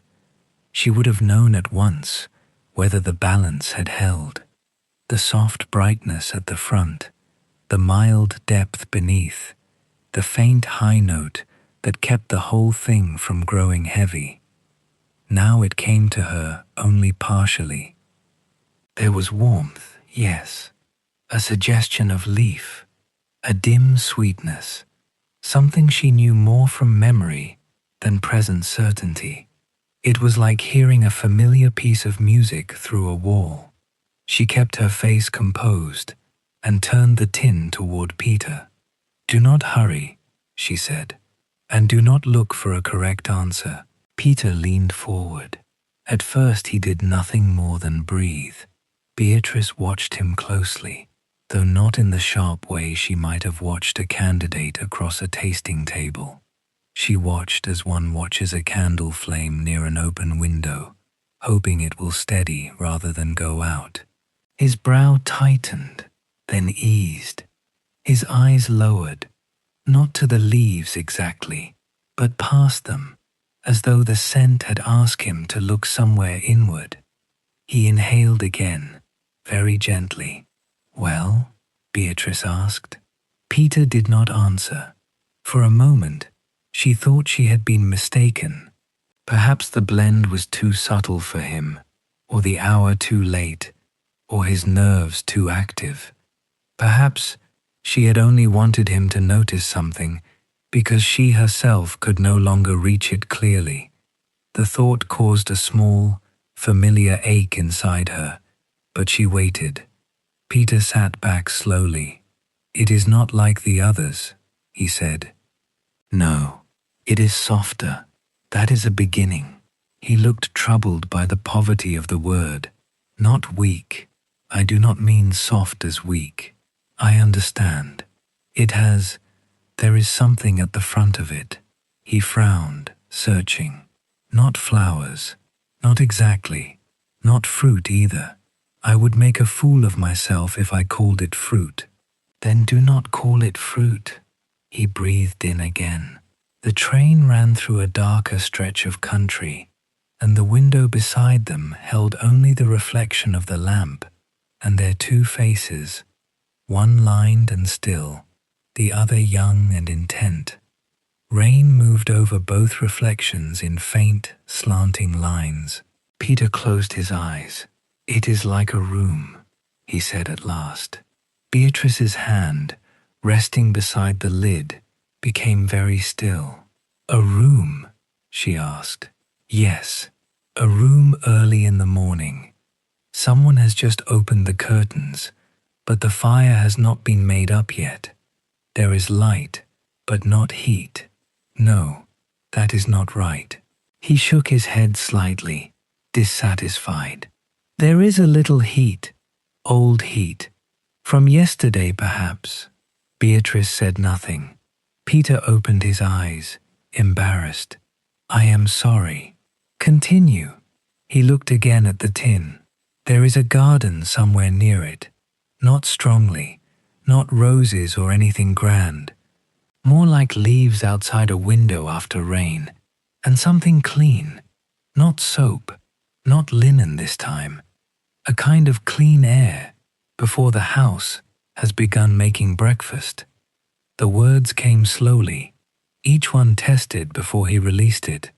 Beatrice could see him resisting the temptation to become impressive. He was not performing. He was listening. "And beneath that?" she asked softly. Peter's expression changed. "There is age in it," he said. Beatrice looked at him. He flushed at once. "I do not mean stale. No, I mean, he struggled, then placed both hands on his knees, as if steadying himself against the difficulty of being honest. It is like morning, remembered by someone who has seen many mornings. Not the first morning of a child, not a young person, rushing out into the day. It feels as though someone is sitting by a window and remembering how mornings used to arrive, and finding that this one is still gentle, even if it is quieter. The train seemed, for a moment, to recede around them. Beatrice could hear its wheels, the soft iron rhythm running beneath the compartment, the low breathing of the carriage, the faint tremor of the window in its frame. She could see Peter sitting opposite her with his earnest face and his badly hidden fear, the tin open between them, the little dark leaves giving up what she herself could no longer gather fully. She had made mornings first to be exactly that, not in those words, never in those words, but in the hidden place from which the blend had come. That was what she had always meant. Not youth, but the memory of freshness. Not beginning, but the mercy of beginning again after one has lived long enough to know that mornings do not erase grief, only sit beside it with a little light. Peter looked frightened by her silence. "Mrs. Coyle?" Beatrice lowered her eyes to the tin. "You have not made a fool of yourself," she said. He exhaled, almost silently. "In fact," she continued, "you have come nearer than many trained men would have done." Peter stared at her as if he could not decide whether to believe this. "But I hardly named anything." "No," Beatrice said. "You noticed something better than names." For the first time since Paddington, her composure nearly failed her. Not outwardly, she was too practiced for that. But inwardly, something loosened and gave way, not with pain alone, but with recognition. She had been afraid that when scent left her, her world would become a locked room. Yet here, unexpectedly, on a wet night train to Bristol, a young man, with ink on his finger and doubt in his voice, had opened one of its windows. She reached for the lid, then paused. "Smell it once more," she said. Peter obeyed, more quietly this time. His face no longer carried the strain of needing to succeed. He seemed almost humbled by the tea, which pleased her more than confidence would have done. "It changes," he said, after a moment. "All good blends do. The first part lifts, then it settles. Yes, it's like light moving from the window to the table." Beatrice looked away toward the dark glass. There was no need to tell him that this, too, was true. She closed the tin gently and wrapped it again in the blue cloth. Peter watched the movement with care, as though the small ceremony mattered. That pleased her as well. "You must not repeat any of this tomorrow," she said. His eyes widened. "No, of course not. I do not mean because it is secret, though it is. I mean because tomorrow belongs to tomorrow's cups. Do not try to borrow tonight's answer for another tea. I understand. Do you?" "I think so," he considered. "A true answer cannot be carried over like a phrase from a book." Beatrice studied him. "No," she said, "it cannot." Outside, the rain had lessened. The train moved steadily west, deeper into the sleeping country, carrying its narrow rooms of breath and wool and lamplight through the dark. Somewhere ahead lay Bristol, the interview, Whitfield and Sons, the ordinary machinery of business and judgment. But for now, there was only this small compartment, this young man, this old tin, and the strange comfort of knowing that something carefully made had been received by someone careful enough to notice it. Peter rose after a while, sensing that the moment had ended. "Thank you for showing it to me," he said. Beatrice inclined her head. "Good night, Mr. Ashworth. Good night, Mrs. Coyle." At the door, he paused, then looked back once, not at her face, but at the wrapped tin on the table. "It is a very beautiful blend," he said. The words were simple. He did not decorate them. He did not try to prove that he deserved the privilege of having smelled it. That was why Beatrice believed him. When he had gone, she remained seated with the tin before her and the lamp burning low beside it. Her own sense of the blend was still dim, still incomplete, still shadowed by the knowledge folded inside the formula book. But Peter's description stayed in the room after him, tender and awkward and uncannily exact. A room open to morning, a garden after rain, an old person remembering light.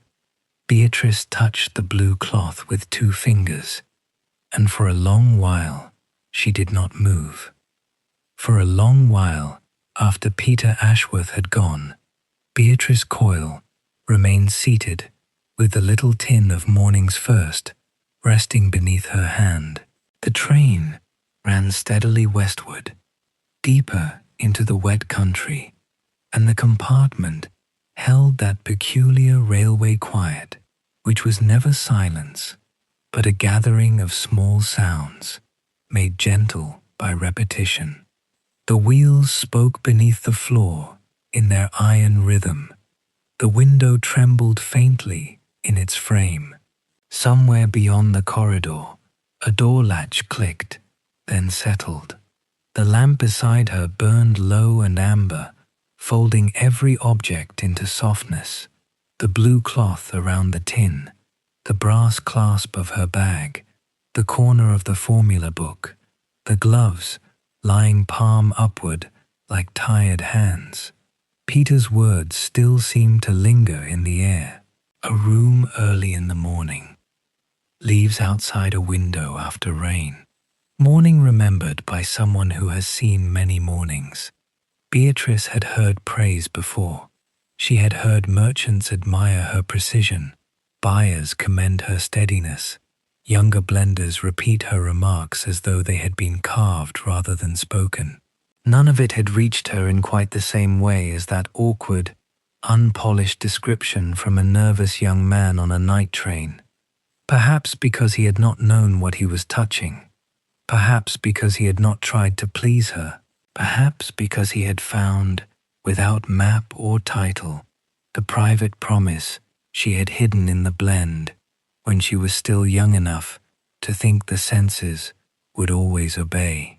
She drew her hand away from the tin and folded the cloth more carefully around it. The motion was small, almost practical, yet it steadied her. There were moments in life when grief entered not as a blow, but as a correction. One believed a thing belonged entirely to oneself, and then time, with its quiet manners, explained otherwise. A soft knock came at the compartment door. Beatrice looked up. "Yes?" The door opened a little, and Peter stood in the corridor, one hand on the frame. He looked apologetic, but not as flustered as before. The experience of morning's first had altered his face in some slight way, not made him confident exactly. Confidence would have been too loud a change. Rather, he looked as though he had been entrusted with something and was still learning how to carry it. "I beg your pardon," he said. "I know I have already said good night." "You have. I did not mean to disturb you." "Then you must have had a reason." He hesitated. The lamplight from the corridor fell across one side of him, leaving the other in soft shadow. Behind him, the passage rocked faintly with the motion of the train, its polished wood and brass fittings slipping in and out of light. "I left because I thought I ought to," he said, "but there is a question I cannot put down. Beatrice regarded him for a moment. "Come in then." Peter entered and closed the door gently behind him. This time he did not sit until she indicated the seat opposite. Even then, he perched at its edge, as though uncertain whether a question gave him full permission to stay. "You may ask it," Beatrice said. He looked at the wrapped tin, then at her. "How do you know?" "How do I know what?" "When a blend is right." Beatrice's face did not change, but something within her became still. Peter seemed to hear the seriousness of what he had asked only after the words had left him. He looked down quickly. "I do not mean generally. I suppose there are measures, proportions, records, comparisons with previous batches. I know there must be methods. But when you made that blend, and when you changed it over the years, how did you know it had become what it was meant to be?" The train entered a stretch of darker country. For several seconds the window gave back only their reflections. Peter, leaning forward in earnest uncertainty. Beatrice, upright beside the low lamp, her face pale and composed, her age made gentler by the moving light. "In the beginning," she said, "I believed I knew by smelling." Peter waited. That is what everyone believes about a tea blender, of course. That the nose is the whole altar and everything else comes to kneel before it. Her mouth moved with the faintest suggestion of a smile, though there was no amusement in it. There is some truth in that. Without scent, much is lost, more than I would care to pretend. Peter looked at her then, fully. Beatrice rested her hands together in her lap. She had not planned to tell him, not tonight, not before Bristol, not before the morning had arranged them into interviewer and candidate, into old reputation and young hope. Yet the compartment, with its low light and dark window and the steady mercy of the wheels, seemed to have removed some part of the ordinary distance between people. "My sense of smell is leaving me," she said. Peter did not move. Beatrice looked not at him, but at the lamp. Not entirely, not all at once. Some days it is only dulled. Some mornings it returns in fragments, as though the world has remembered me for a moment and then turned away again. But it is going. Dr. Hollis was careful in his manner and moderate in his language, as doctors often are when they have no remedy to offer. Still, one hears the meaning beneath the politeness. The words, once spoken, did not make the compartment colder, as she had feared they might. They simply entered the room and took their place there, beside the tea tin and the formula book and the small travelling shadows. Peter's hands had tightened on his knees, but he did not exclaim. He did not offer the quick pity that people sometimes gave because silence frightened them. He did not say that perhaps the doctor was mistaken, or that there must be some treatment, or that she seemed perfectly well. He only looked at her with a grave attention that felt, to Beatrice, unexpectedly restful. "I am sorry," he said at last. "Yes," Beatrice replied softly, "so am I." The train ran on. For a while, neither spoke. Outside, the countryside was invisible, but Beatrice imagined it passing in long, dark folds. Fields wet with autumn rain, hedges stripped thin, sleeping villages with church towers hidden against the sky, cattle standing beneath trees, narrow roads shining whenever the train crossed a bridge or signal light. The world was still there, rich and full and fragrant, in ways she could no longer always reach. Peter looked down at the wrapped tin again. "Then," he said carefully, "how do you know?" Beatrice turned toward him. He swallowed, but did not retreat from the question. "Forgive me, I do not mean to be cruel. You are not. I only mean, if the thing you trusted most is becoming uncertain, how can you tell whether a blend is still right? How can you know when it is perfect? There it was. Not pity, not consolation, the true question. Beatrice felt it move through her, not sharply, but deeply. It did not wound her because it was unkind. It unsettled her because it was exact. How did one know when the old instrument faltered? How did one continue work that had always seemed to depend upon a gate now closing? How did one remain faithful to a promise when the body that first made it could no longer deliver its answer as clearly as before? She looked at Peter and then beyond him towards something much older than the train. When I was a girl, she said, I had a teacher named Mr. Elias Vale. Peter settled back slightly, understanding that the answer would not be quick. He was not a celebrated man, though he ought to have been. He had one blind eye from an accident in youth, and the other was poor enough that he read labels by holding them close to the window. He worked for a smaller firm near the docks before I ever came to London. By the time I knew him, he was already considered old, which likely means he was younger than I am now. Her voice had softened, not into sentiment, but into remembrance. He could judge tea with remarkable steadiness, not by sight, as others did, not by show. He never trusted the prettiness of leaf too much. He said beautiful leaf could lie very politely. He taught me to warm the pot correctly, to watch the water, to listen to how dry leaves moved when turned, to notice the weight of them in a spoon, to attend to color without worshipping it, and to taste slowly enough that the first impression did not bully the second. Peter listened without writing anything down. One afternoon, Beatrice continued, I asked him almost the same question you have asked me. How does one know when a blend is right? I expected him to say something grand about instinct. Men in trade were very fond of instinct when they wished to avoid explaining themselves.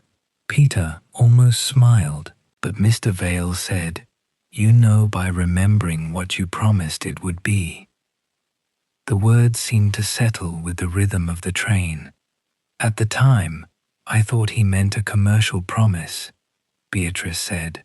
Strength at a certain price, bright liquor, reliable household character, a cup that could stand milk. And he did mean that, partly. A blend sold to a household must keep faith with the breakfast table. A blend sold to a hotel must keep faith with tired travelers and hurried waiters. A blend sent out under a firm's name must not change its nature merely because a shipment was inconvenient or a buyer careless. She touched the edge of the formula book with 2 fingers, but he meant more than that. Every blend has a reason for existing. Some are made to wake a person, some to comfort, some to flatter a delicate cake or cut through a heavy meal, some to be economical without tasting mean, some to remind a customer that ordinary mornings deserve dignity. If you do not know the promise, no nose in the world will save you. You may make something skillful and still make it false. Peter's eyes lowered thoughtfully. So perfection is not only in the scent, he said. No, scent is the messenger. It is not the whole kingdom. He absorbed this in silence. Beatrice looked toward the window. For many years, I forgot that, or not forgot exactly. I knew it, but I let the sharper gift take precedence. It is pleasant to be admired for an ability that feels almost magical to others. Dangerous, too. One begins to mistake the instrument for the music. The phrase seemed to pain her after she said it, but she did not take it back. Peter spoke carefully.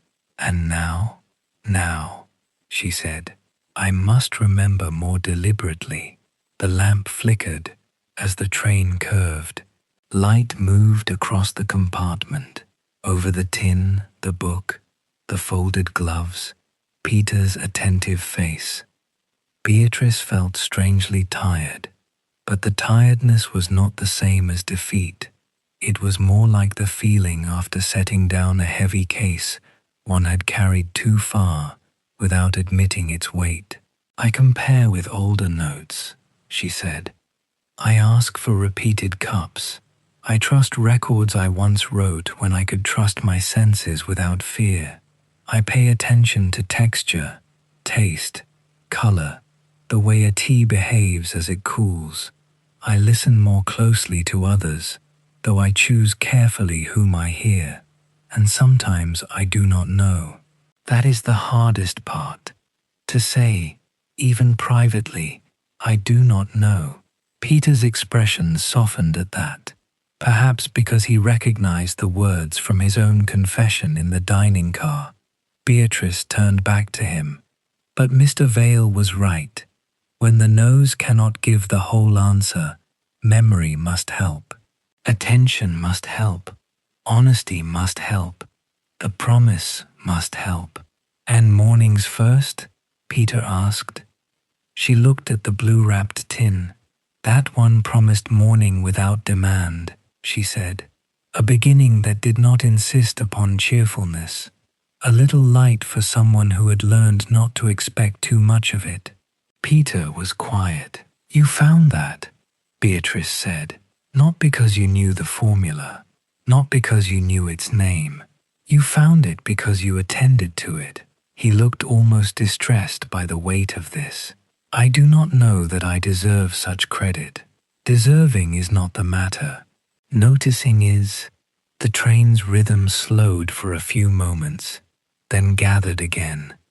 Far outside, perhaps, they had passed a signal box or a small station closed for the night. A faint red light moved across the window and vanished. Peter took a breath. "May I say something? You have been doing so bravely." This time he smiled properly, though only for an instant. "If my question hurt you," he said, "I am sorry, but I am glad you answered it." "So am I," Beatrice said, and found that it was true. He rose then, sensing that the conversation had reached its natural end. Yet he did not hurry to the door. He stood in the low lamplight with the awkward dignity of someone who had been allowed near another person's private sorrow and wished not to step carelessly on the way out. "I shall try to remember what Mr. Vale said," he told her. "You should remember it inaccurately at first," Beatrice replied. "That is how all good lessons begin. Later, if it matters, it will correct itself." Peter nodded. At the door he paused. "Mrs. Coyle?" "Yes. I do not think the promise is gone, simply because it has grown harder to hear." Beatrice looked at him for a long moment. It was not a polished remark. It was not the sort of phrase that belonged in a manual or a report, yet it had come from the same place as rain on warm wood, bread crust, and sunlight folded into linen. A place before performance, a place close to truth. "Good night, Mr. Ashworth," she said softly. "Good night." When he had gone, Beatrice remained still, listening to his footsteps fade along the corridor. Then she turned down the lamp a little further and sat beside the dark window while the train carried her onward. The wrapped tin rested before her. The formula book waited beside it. Outside, the unseen fields moved through the night, wet and quiet under the low autumn sky. Inside the compartment, Beatrice Coyle placed one hand over morning's first, not to possess it, but simply to feel that it was there, a promise, still present, only quieter than before. After Peter Ashworth had returned to his own compartment, Beatrice Coyle sat for some time without opening the formula book. The train moved on through the deepening night, and the little room around her seemed to have grown both smaller and kinder. The lamp had been lowered until its flame was no larger than a folded petal of gold. It laid a soft circle upon the table, touching the blue-wrapped tin, the worn leather cover of the book, the folded gloves, and the faint pale edge of the doctor's paper still hidden between the pages. Beyond the window there was almost nothing to see. Now and then the glass caught the ghost of her own face, older than she expected, then released it into darkness. A signal light passed, red and blurred by rain. A hedge appeared for an instant as a black line against a blacker field. Somewhere far off, perhaps on a farm road or beside a crossing, a single lamp stood alone in the night, then slipped backward and vanished as if it had only been remembered. Beatrice drew the formula book toward her. It was not a handsome volume. Its brown cover had softened at the corners, and one side of the spine had been repaired years ago with a narrow strip of dark cloth. The pages within were thick with use. Some were neat and formal, written in the careful hand she had used when she still believed every future question could be answered by sufficient order. Others were crowded with corrections, dates, weather notes, shipping marks, small warnings to herself, and occasional private remarks she would never have allowed an assistant to see. She opened it slowly. The familiar smell of old paper came to her faintly, more as memory than certainty. Once, she would have known whether the book had been kept near damp, whether the ink had soured, whether a trace of tea dust had settled into the inner fold of the pages. Now, there was only a muted suggestion of age and dryness, like a voice speaking from the next room. Still, she knew this book. Her hand knew where to turn, before her eyes had found the page. Morning's First lay near the middle, though not exactly where a stranger would expect it. It had never belonged among the commercial blends, nor among the household trials, nor among the private experiments that had failed kindly and been kept for instruction. It rested between two ordinary entries from long ago, one for a breakfast blend prepared for a hotel in Bath, another for a merchant who wanted strength without coarseness, a request Beatrice had underlined twice because men often asked for impossible things and expected politeness to make them practical. Between those two, in a smaller hand, stood the name, Morning's First. She read the first line, not bright, gentle before bright. The words had been written when she was 26. She remembered the room behind the warehouse, the rain on the upper windows, the ache in her fingers from sorting leaf all morning. She remembered thinking, with the private solemnity of youth, that morning was not always cheerful, and ought not always be forced to pretend it was. There were mornings after illness, mornings after letters, mornings after long nights beside a fire, mornings when one woke not restored, but merely willing to continue. She had wanted a tea for those mornings. The formula below was not complete, not to another person. She had written enough to remind herself, not enough to surrender the blend. A measure here, an origin there, a note about the firing, a warning against too much lift in wet weather, a small mark beside one ingredient that meant use only when the season had been cool. Then, in later ink, additions gathered like rings inside a tree. 1898, less smoke, let the first note breathe. 1903, Do not strengthen the base for fashion. 1909. After rain, it opens more slowly. Wait. 1916. Grief wants gentleness, not sweetness. Beatrice paused over that line. She remembered writing it. She had not written the name of the person lost, and did not need to. The date carried enough. That was one of the strange mercies of private books. They allowed sorrow to remain unnamed while still being kept. The train swayed gently, and the flame in the lamp trembled. She rested one hand beside the page to steady it. Outside, the night fields continued their unseen passing.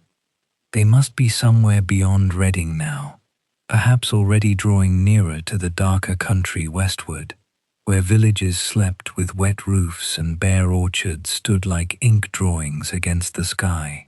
The world was moving, whether she looked at it or not. She read the formula again from the beginning. Not bright, gentle before bright. For years she had believed she was guarding this page from carelessness. That had been true, partly. A blend could be ruined by clever hands as easily as by ignorant ones. The young often wished to improve before they had learned to understand.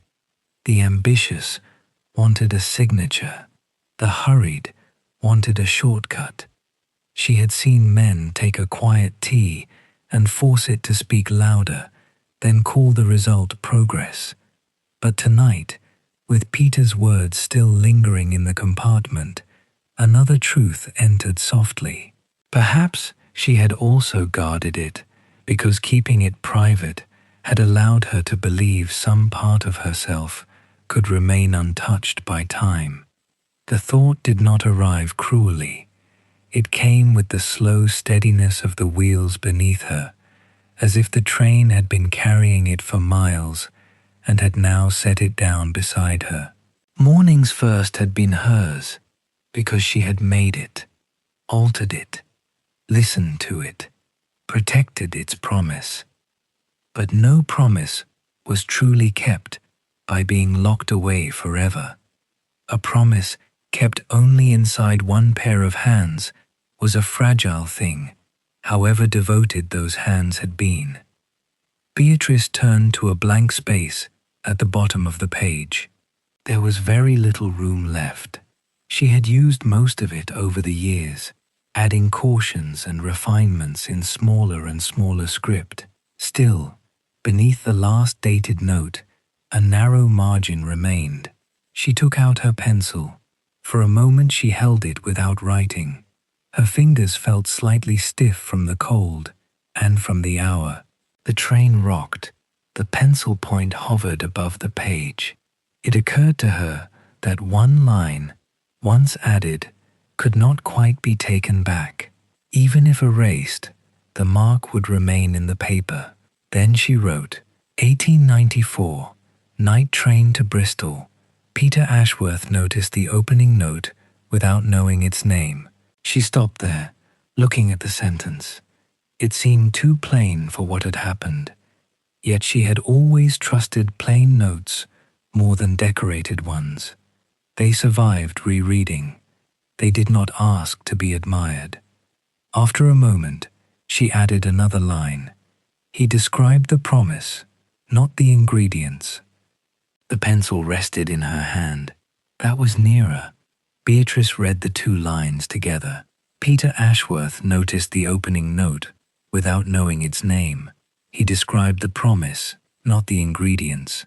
The words settled into the page, as if they had been waiting for a place there. She did not write that he was nervous, though he was. She did not write that his cuff had been ink-stained, or that he had tried too hard in the dining car before he had learned to stop trying. She did not write that he had asked the one question no polite person would have asked, and had done so without cruelty. Those things belonged to the night itself, to the low lamp and the dark window, and the rhythm of the train. But she would remember them. She turned back a few pages, then forward again, as though testing whether the new note had altered the whole book. It had not. The old formulas remained what they were. The careful measures, the corrections, the warnings, the seasons, the failures. Yet the book felt different beneath her hand. Less like a locked cabinet, more like a door that had opened a little way. Beatrice closed her eyes. In the darkness behind them, she tried to summon morning's first, as she had known it at its clearest. For a moment, nothing came. Then, gently, not as scent exactly, but as a pattern of remembered attention, she found the shape of it. A pale lift at the beginning, a warmth beneath, restrained. A clean quietness, not empty but uncluttered. The sense of curtains being drawn apart in a room where someone had not slept well, and daylight entering without asking for cheerfulness. Peter had found that. Not perfectly, not with the vocabulary of the trade, but perhaps perfection had never been the point of first recognition. Perhaps the first gift was only to notice honestly, before the mind hurried in with names.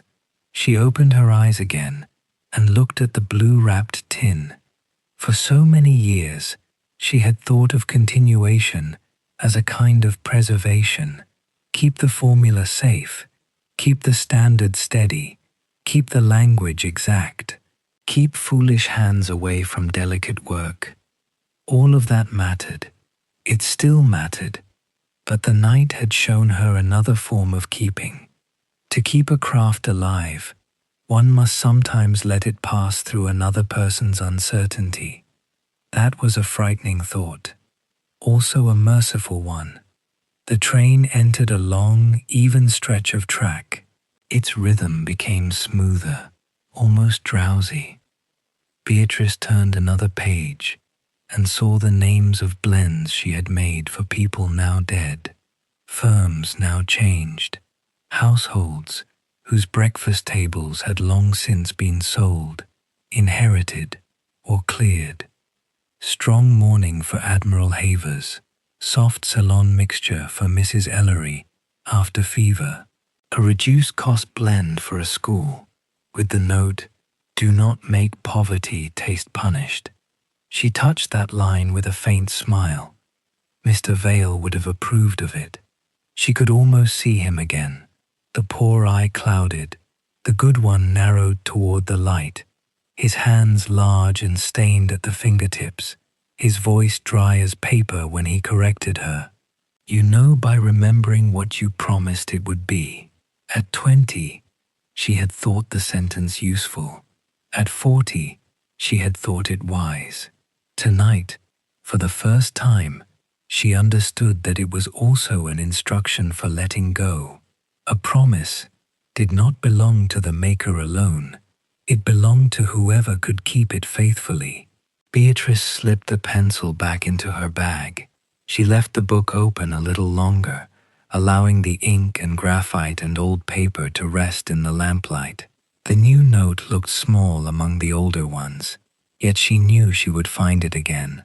Perhaps one day, if Peter proved worthy, she would show him the page. Not all of it at first. Perhaps only the name. Perhaps only the first instruction. Not bright, gentle before bright. That would be enough to see whether he understood that a beginning need not announce itself. Outside, the fields remained invisible, but she felt their presence more tenderly now. The dark country passed with its hedges, lanes, sleeping sheep, wet gateposts, and small houses where no one knew that an old tea woman was changing her mind beneath a railway lamp. Somewhere in one of the closed compartments, Peter was likely awake, despite all advice, staring into the dark with too many thoughts for sleep. Or perhaps, at last, the motion of the train had quieted him. Beatrice placed the folded diagnosis deeper into the formula book, not as if hiding it, but as if giving it a proper place among the records of her life. It was not the only document that mattered now.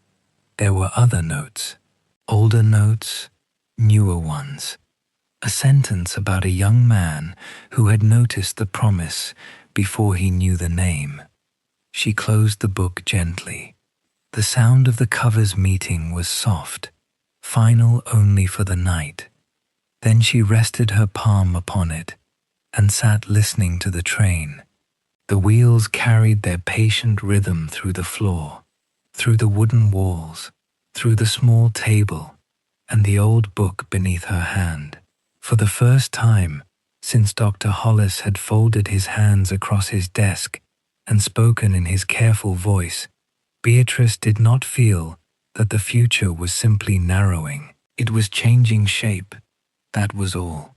Changing shape and moving westward through the dark. The night settled more deeply around the train, not suddenly, but by small degrees, as though each mile westward drew another soft curtain across the world. The lamps in the corridors had been lowered. Voices, which earlier had moved in brief fragments beyond the compartment doors, had thinned into silence. Now and then, there came the muted step of Arthur Dunn, passing along the sleeping car, careful in his polished shoes, pausing, perhaps to see that a latch was secure, or that a shade had not slipped loose. Then even that sound faded, and the train belonged to its own motion. In his compartment, Peter Ashworth had meant to review his notes once more. He had told himself that a sensible man, especially one with an interview awaiting him in the morning, ought to use every remaining hour properly. He had opened the little notebook upon his knee, smoothed a page with his thumb, and looked at the lines he had copied so earnestly before dinner. Assam strength, Ceylon brightness, Darjeeling lift, firing, oxidation, leaf grade, liquor, finish. The words were still there, tidy and obedient, but they no longer seemed quite as alive as they had earlier in the evening. Beside them, in his smaller, less confident hand, were the phrases he had once been ashamed of writing. Rain on warm wood, bread crust, sun on folded linen, a room before breakfast. He looked at that last line for a long while. The train rocked gently beneath him. It did not lurch or hurry now. It seemed to move with the grave patience of something that knew the way, carrying dark fields, sleeping passengers, closed luggage, private worries, and one old tin of tea toward morning. Peter's pencil rested between his fingers, but he did not write. The interview had not gone away. Bristol had not disappeared. His future was still waiting somewhere ahead, folded into the pale hours before breakfast. Yet the fear of it had changed a little. It had not vanished. It had simply grown less sharp, as if the edges had been rubbed smooth by the rhythm beneath the floor. He leaned back against the cushion. For a few minutes he watched the window. There was almost nothing beyond it, only darkness, and sometimes the faintest suggestion of country passing close to the glass, a pale fence rail, a wet embankment, the black shape of trees, a signal light moving through red and green and vanishing behind them.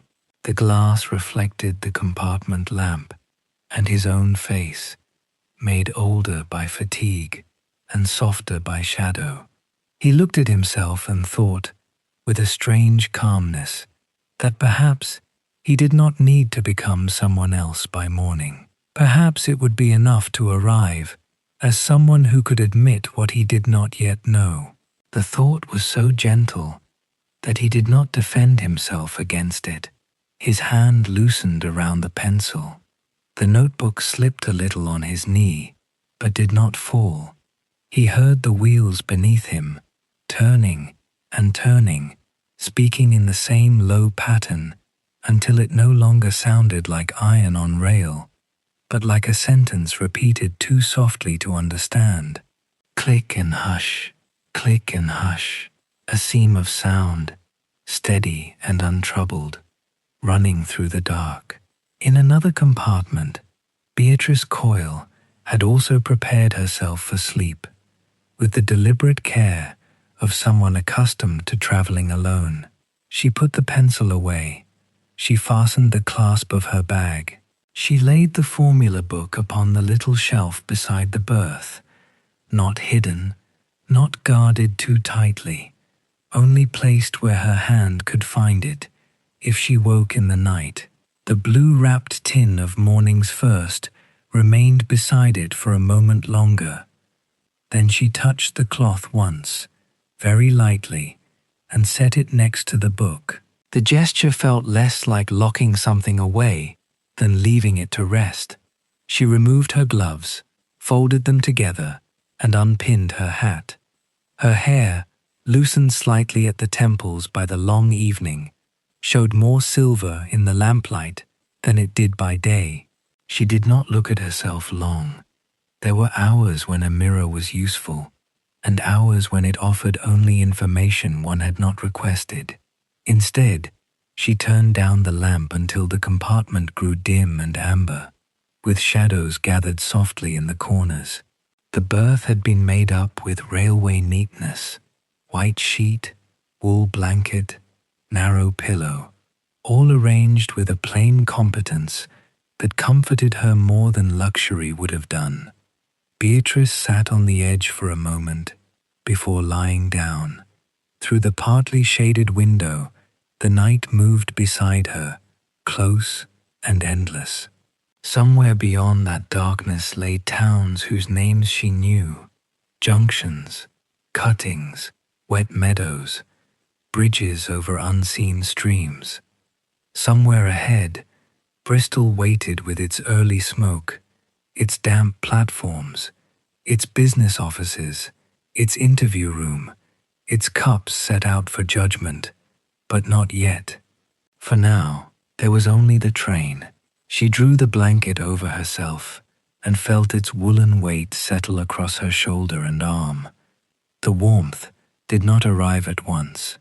It gathered slowly, held by the cloth, by the small enclosed room, by the heat of her own body returning to her. The pillow was not the one she would have chosen, but it was clean and cool, and after a moment her head accepted it. The motion of the carriage moved through her bones in a faint, continuous sway. She closed her eyes. At first, thoughts still came. Dr. Hollis's office, with its careful curtains and polished desk. The pale paper of the diagnosis. Mr. Vale's old voice saying that one must remember the promise. Peter's face when he realized she was not mocking him. The line she had just written beneath morning's first. Each thought entered, paused, and then drifted aside, as though the train were carrying them past her window one by one. She did not push them away. She let them pass. The wheels continued, their soft iron counting. There was a slight rise and fall in the sound now, as the train crossed bridges or slipped through cuttings where the night pressed closer to the glass. Sometimes the rhythm deepened, sometimes it lightened, but it never abandoned her. Beneath it lay smaller sounds. The faint creak of wood, the whisper of the blanket when she moved one hand, the distant settling of another carriage, the low breath of steam far forward, softened by distance until it seemed part of sleep itself. In his compartment, Peter's eyes had fallen shut without his permission. The notebook still rested open on his knees, one page lifted at the corner whenever the carriage breathed, then settled again. His pencil had rolled into the crease of the seat. His head leaned slightly to one side, and the anxious crease between his brows had smoothed at last. In sleep, he looked younger, though not childish, only relieved of the effort to become worthy before dawn. The words in his notebook waited patiently. They would still be there in the morning. Outside, the countryside received the train without waking. Fields lay dark under the damp autumn sky. Hedges shone faintly where rain clung to them. Farm ponds held the blurred reflection of signal lights for one brief trembling second before the train moved on. In small houses beyond the line, fires had gone low behind grates, clocks ticked in parlors, boots stood by kitchen doors, and sleepers turned under quilts without knowing that a London train was passing through their dreams. Inside the sleeping car, each compartment held its own small weather of breath and warmth. A businessman slept with one hand still curled, as though holding a newspaper. A mother, traveling with a child, woke halfway, listened to the wheels, and slept again. Arthur Dunn sat for a few minutes at the end of the carriage, with his ledger closed, his lamp turned low, and his shoulders eased by the rare hour when no one required anything. Then he too leaned back, not sleeping fully, but resting in the trusted rhythm of a journey he had made many times. Beatrice drifted nearer to sleep, then rose from it slightly, as travelers do. She did not know how much time had passed. The darkness beyond the shade seemed the same. The sound of the wheels seemed the same. But something in her had loosened while she lay there. The old fear was still present, yet it no longer sat alone at the center of her. It had been joined by other things, a question honestly asked, a memory properly returned, a young man's awkward description, a sentence written in graphite at the bottom of a page. She breathed in. There was no strong scent waiting for her, only the faint, warm enclosure of wool, old wood, lamp oil, and the quiet after rain. Or perhaps those were memories of scents rather than scents themselves. Tonight, it did not matter greatly. The world reached her in other ways, through weight, rhythm, shadow, warmth, and the long kindness of being carried. Her hand moved once beneath the blanket, as if searching for the book, though it remained on the shelf beside her. Then she became still again. The train ran on. Mile after mile, the night folded itself around the carriages. The wheels kept their patient speech. Click and hush. Click and hush. The lamps burned low. The windows held only darkness. The worries of the day, not solved, not erased, grew quieter in the steady westward motion. Peter slept with his notebook open. Beatrice rested beside the formula book and the little blue-wrapped tin, and the train carried them both gently onward, through wet fields and sleeping stations, toward the pale edge of morning. Beatrice Coyle woke before anyone called her. For a few moments, she did not know whether she had truly slept or only drifted through the quieter rooms of wakefulness, where thoughts lost their edges and the body forgot to keep account of time. The compartment was still dim, but the darkness had changed. It no longer pressed against the window like black cloth. A pale grayness had gathered behind the shade, soft and thin, the first uncertain color of morning before the world had decided what it would become. The train was moving more slowly than it had in the night, not slow enough to suggest arrival, not yet, but with a steadier caution, as though it had begun to pass through country that required gentler handling. Beneath her, the wheels still counted the rails, but the sound had lightened. The deep sleeping rhythm had become a waking one. There were pauses within it now, small changes of track, a distant whistle, the muffled answer of another engine somewhere beyond the fields. Beatrice lay still beneath the wool blanket and listened. For a while, that was enough.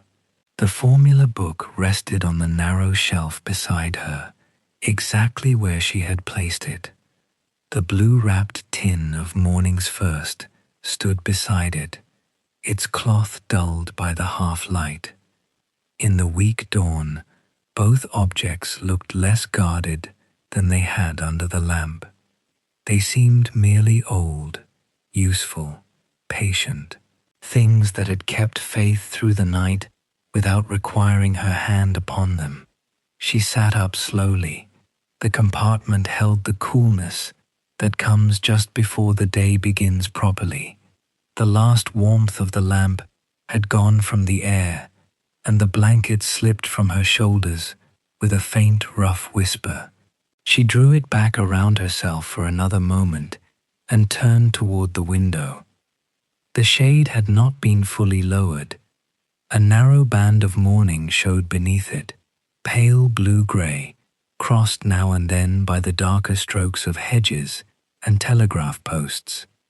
Beatrice reached out and lifted the shade a little higher. Somerset lay outside, not all at once, not as a grand view, but in fragments made tender by movement. Wet pasture, low hedgerows, a bare orchard behind a stone wall, the side of a farmhouse with one upper window already catching light, a church tower half softened by mist. The fields were silvered with dew or last night's rain. Thin water stood in the furrows, reflecting the sky in broken strips. Cows, dark and patient, lifted their heads as the train passed, then lowered them again to the grass. The world had not yet become bright. It was only beginning to show itself. Beatrice watched it with the quiet attention of someone who knew better than to hurry a morning. The sky near the east had opened into a diluted pearl color. Above it, clouds lay in long, gentle layers, gray at the bottom and faintly rose at the edges. The bare trees along the line looked drawn in ink, each branch exact for 1 second before it slipped away behind the carriage. Here and there, smoke rose from a chimney, not upward in a proud column, but sideways, flattened by damp air. She thought of Peter's words, a room open to its curtains. He had not known how near he had come. The train passed a small station without stopping. Its nameboard flashed by too quickly for her to read. On the platform stood a porter, in a dark coat, his breath visible in the cold, one hand tucked beneath his arm, the other resting on a barrow handle. A milk churn waited beside him. A newspaper bundle lay tied with string near the office door. For an instant, Beatrice saw the yellow square of lamplight within the station room, and then it was gone. The morning remained. She lowered her feet to the floor and reached for her boots. Her movements were slow but orderly, the familiar rituals of travel returning one by one. Smooth the skirt, pin the hair, fold the blanket, check the clasp of the bag, place the book where it would not be forgotten. Each small act steadied the body into day, yet she did not hurry. Bristol would come whether or not she urged it forward. When she had dressed enough for the hour, she sat again beside the window and loosened the catch. The upper pane moved reluctantly at first, swollen perhaps by damp and cold. Then it gave with a small wooden sigh. A thread of outside air entered the compartment. Beatrice paused. At first she felt only the chill of it across her face. It touched her cheeks, her eyelids, the bare place at her wrist where her glove had not yet been buttoned. It carried moisture with it, the clean wetness of fields after rain, softened by distance and speed. She breathed in carefully, without expectation. She had learned in recent weeks not to reach too quickly for the world. Expectation made loss sharper. Better to receive what came and let what did not come remain unnamed. The air moved again through the narrow opening, and there it was, very faint. So faint that another person might have called it nothing. A trace of salt, not the great open salt of a hard sea wind, not the briny force of waves breaking against stone, but a light mineral breath folded into the morning air, traveling inland on dampness. Alongside it came something darker, coal smoke, softened by distance, and beneath that, the faint, busy heaviness of a harbour beginning before daylight had fully arrived. Rope perhaps, wet timber, iron, the old breath of Bristol somewhere ahead, hidden yet approaching. Beatrice did not move. She breathed once more. The scent did not strengthen. It did not bloom suddenly into certainty. It did not return to her like a curtain flung open. It remained slight, fragile, almost shy. If she pursued it too urgently, it seemed to withdraw. If she waited, it came back in pieces: salt, smoke, damp stone, harbour air. Not enough to build a profession upon, perhaps. Not enough to pretend nothing had changed. But enough. Enough to know where she was. Enough to know that the world had not wholly left her. Her hand, resting in her lap, closed gently around the edge of her glove. She felt no triumph. Triumph would have been too loud for such a small mercy. What came instead was quieter and more durable. Recognition, followed by a loosening in the chest, as if some inner door she had thought locked forever had opened by the width of a finger. Not gone, she thought, not as it was, but not gone. The train curved, and the view widened for a brief stretch. Far beyond the fields, the morning haze held a low brightness that might have been water or only sky reflected in damp air. The Bristol Channel was not clearly visible, yet its nearness seemed to enter everything. The hedges bent slightly with the coastal wind.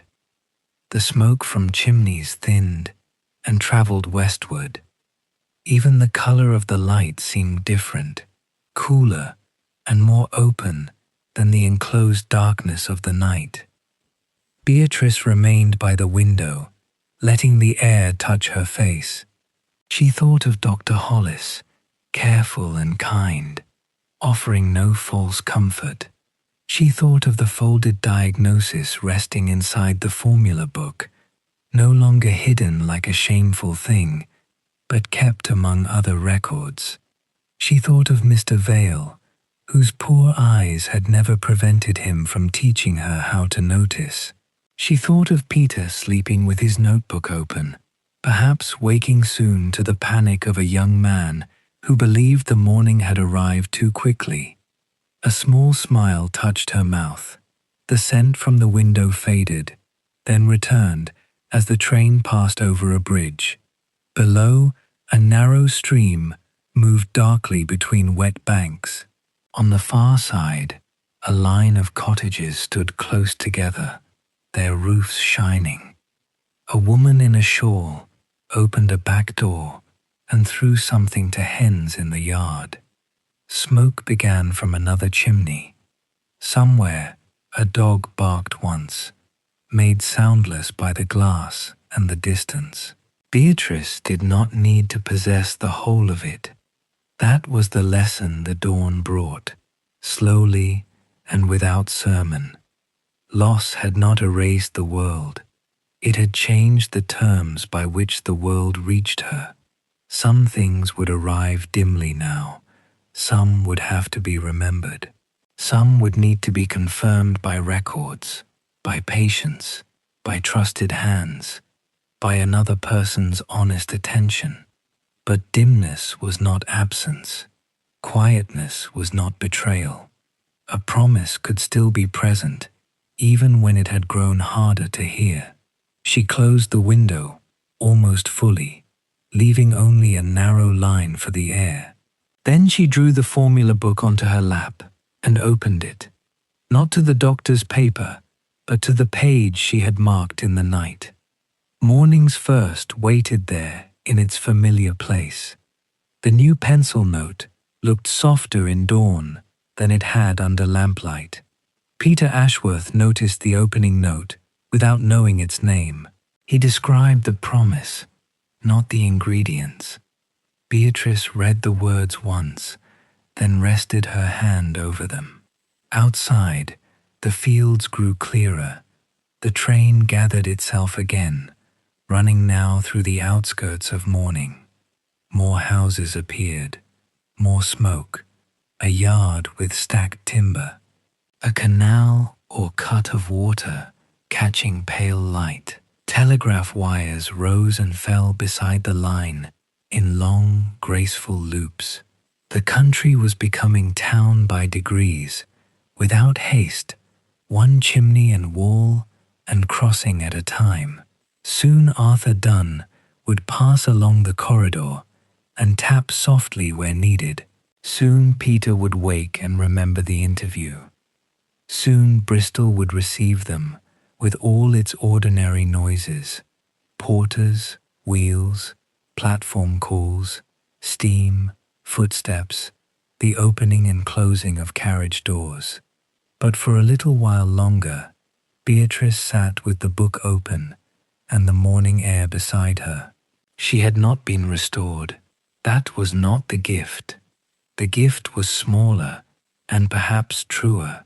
She had been reminded that what remained was still real, that a life did not become empty because one faculty weakened, that attention could change its path and still arrive somewhere faithful, that even a faint scent, if received without demanding more from it than it could give, might be enough to say, "Here is the harbour, here is the morning, here you are." The train moved onward, the sky lightened, and somewhere ahead, Bristol waited in salt, smoke, and pale gold. The train entered Bristol not with a grand announcement, but with a gradual thickening of sound. First there were more tracks beside their own, shining faintly in the early light, then the slow passing of sidings, signal posts, coal wagons, and low brick buildings with damp roofs. The fields that had held the dawn began to give way to yards and walls and chimneys. Windows appeared in rows. Smoke lifted from houses still half asleep. Somewhere beyond the glass, the city was gathering itself into morning. One cartwheel, one open door, one called instruction at a time. Beatrice Coyle sat by the window, with her gloves buttoned and her formula book closed upon her lap. The little blue-wrapped tin of morning's first rested beside her bag. She had not yet decided exactly what she would do with it, though the decision, in truth, had already begun to form before she woke. Some choices did not arrive as sentences. They gathered quietly, like light behind a blind, until one realized the room had changed. A soft knock came at the compartment door. "Bristol in 10 minutes, Mrs. Coyle," Arthur Dunn said, opening it only far enough to be heard. His face looked freshened by duty, though his eyes carried the mild weariness of a man who had slept little and watched much. "Shall I have your case brought down?" "Yes, thank you, Arthur." He glanced at the shelf, the bag, the neatness of the small room, and gave the almost invisible nod of a railway man, satisfied that nothing had been forgotten. "Cold morning," he said. "A kind one, I think." Arthur smiled faintly, accepting this as one of those remarks older travellers sometimes made when they had spent the night considering matters beyond railway weather. "Very good, ma'am. I'll see to your luggage." When he had gone, Beatrice rose and took one final look around the compartment. It was strange how quickly a place could become intimate during the night and anonymous again by morning. The berth had been folded back, the blanket lay squared, the lamp, no longer needed, seemed small and plain in daylight. The window held only the last blurred movement of the city approaching. She slipped the formula book into her bag, then paused and placed the tin of mornings first, not inside it, but in her gloved hand. In the corridor, passengers had begun to stir. Doors opened with soft clicks. Someone coughed. A child asked whether they had arrived yet, and was answered in a whisper. Boots moved along the carpeted passage. The sleeping car, which had held so many private silences through the night, now returned to the ordinary business of hats, coats, valises, tickets, umbrellas, and the small irritations of morning travel. Beatrice stepped out into the corridor. Peter Ashworth's compartment door stood half open. He was awake, but only just. His hair, carefully smoothed the evening before, had surrendered at one side. His collar was fastened, though not evenly. His notebook had disappeared into one pocket, then reappeared from another when he searched for his ticket. He looked at once older with worry and younger with sleep, and when he saw Beatrice, he tried to stand too quickly and struck his shoulder lightly against the doorframe. "Good morning, ma'am," he said, then seemed to remember everything at once. "I mean, good morning. I hope you slept well. I had not meant to sleep so long. I was going to revise a little before Bristol, but the train made a better tutor than your notebook," Beatrice said. Peter glanced down, uncertain whether this was criticism. "It taught you to rest," she added. His expression softened, though only briefly. The next moment, his anxiety returned with full morning strength. He looked toward the window, then at the corridor, then at his own cuffs, as if each object had joined together to remind him that he was nearly at the place where his future might be decided. "Is it very close now?" "Very close. I had hoped to arrive composed." "Most people hope that," Beatrice said. "Few do." He gave a nervous laugh, then immediately seemed to regret it. "I suppose I should be grateful that the interview is not at the platform itself." Beatrice looked at him for a moment, gently but directly. "No," she said, "not the whole of it." Peter did not understand. He was too busy discovering that his necktie had shifted badly during the night. He tried to correct it using the dark reflection in the window, only to make the knot smaller and more crooked.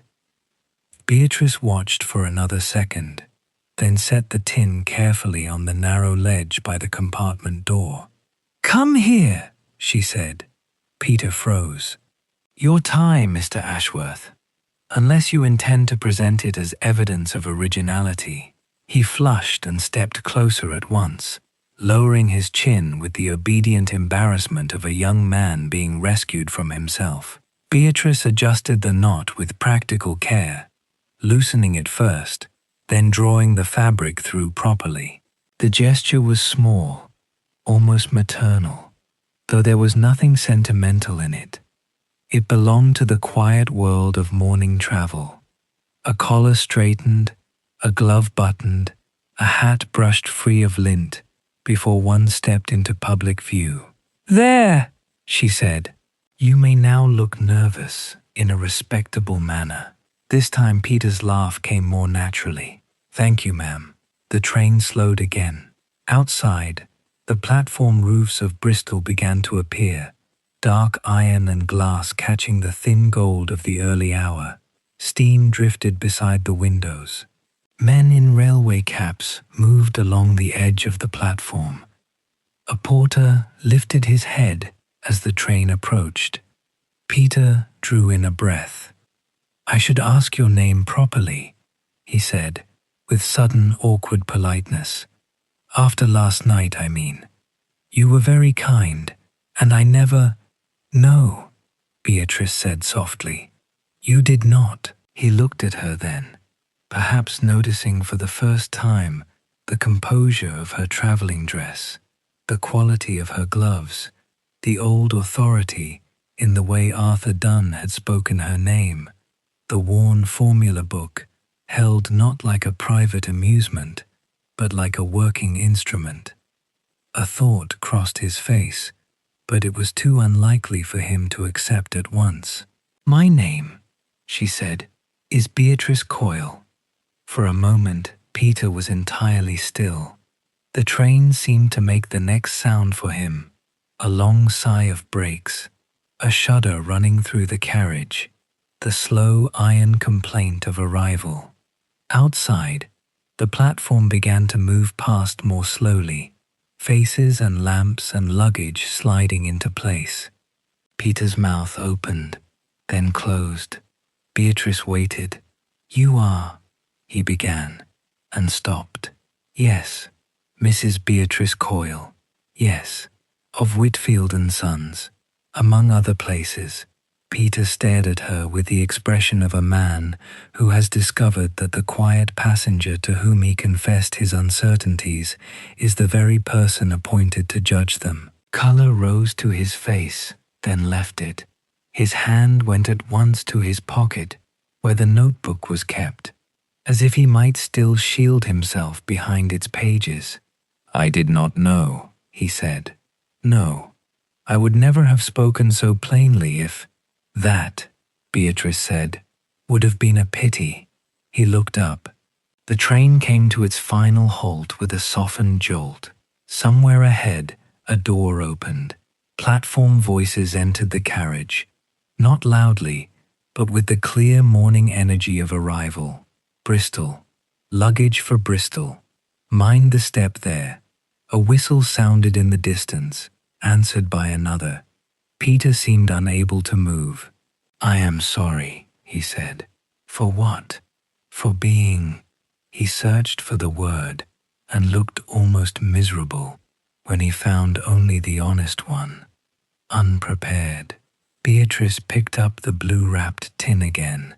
"You were not unprepared," she said. "You were unpolished. There is a difference." He blinked at her. "An unprepared person notices nothing and covers it with confidence. An unpolished person notices something and fears it is not enough." Peter swallowed. "I told you things I would not have said in an interview." "Yes," Beatrice said. "That is why the interview began last night." He looked at her sharply.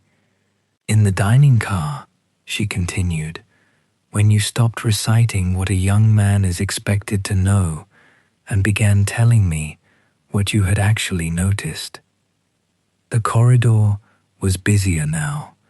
Passengers moved past them with coats and cases, creating little currents of cold platform air through the open doors. Arthur Dunn appeared at the far end, supervising luggage with calm authority. Yet around Beatrice and Peter there remained a small stillness, held together by the night they had shared without quite understanding its purpose. "I thought I had failed before I began," Peter said quietly. "You began when you admitted uncertainty. That is not usually encouraged, not by people who mistake certainty for skill." Peter looked down at his polished but worn shoes. "I do not know half of what I should know." "No," Beatrice said, "you do not. He accepted this with a small, painful nod. "But you know how to attend," she added. "That is rarer.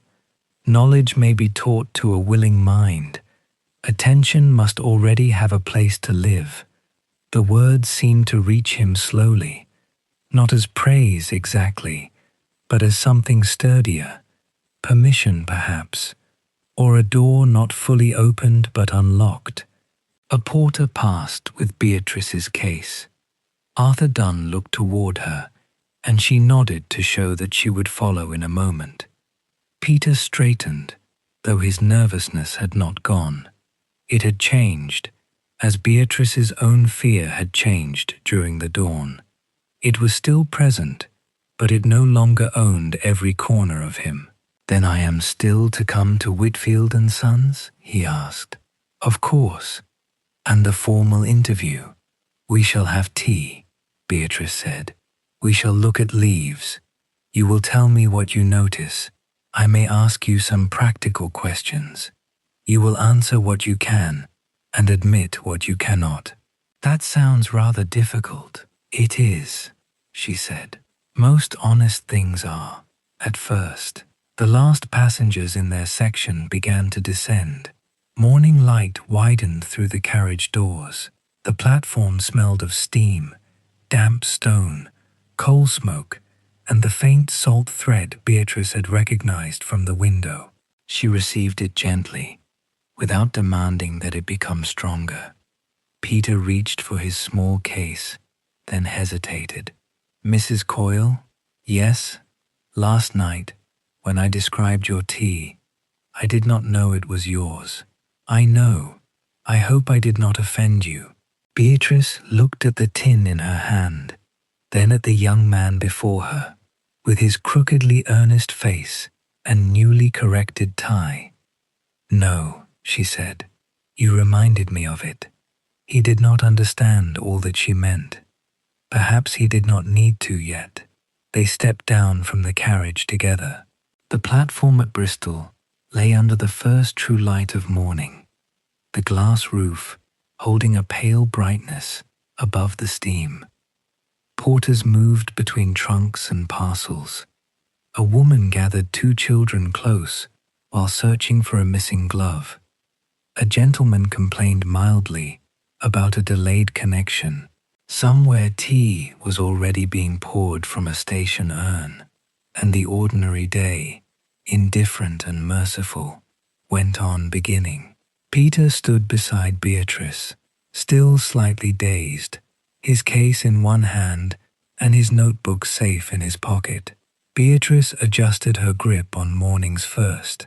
The night train had delivered them both, one young man to the threshold of a profession, and one older woman to a truth she had feared and needed in equal measure. She had not lost the world. She would not keep it alone. For a little while, neither of them moved away from the carriage. The morning around Bristol Station continued its ordinary unfolding, as though nothing of importance had happened in the night train from London.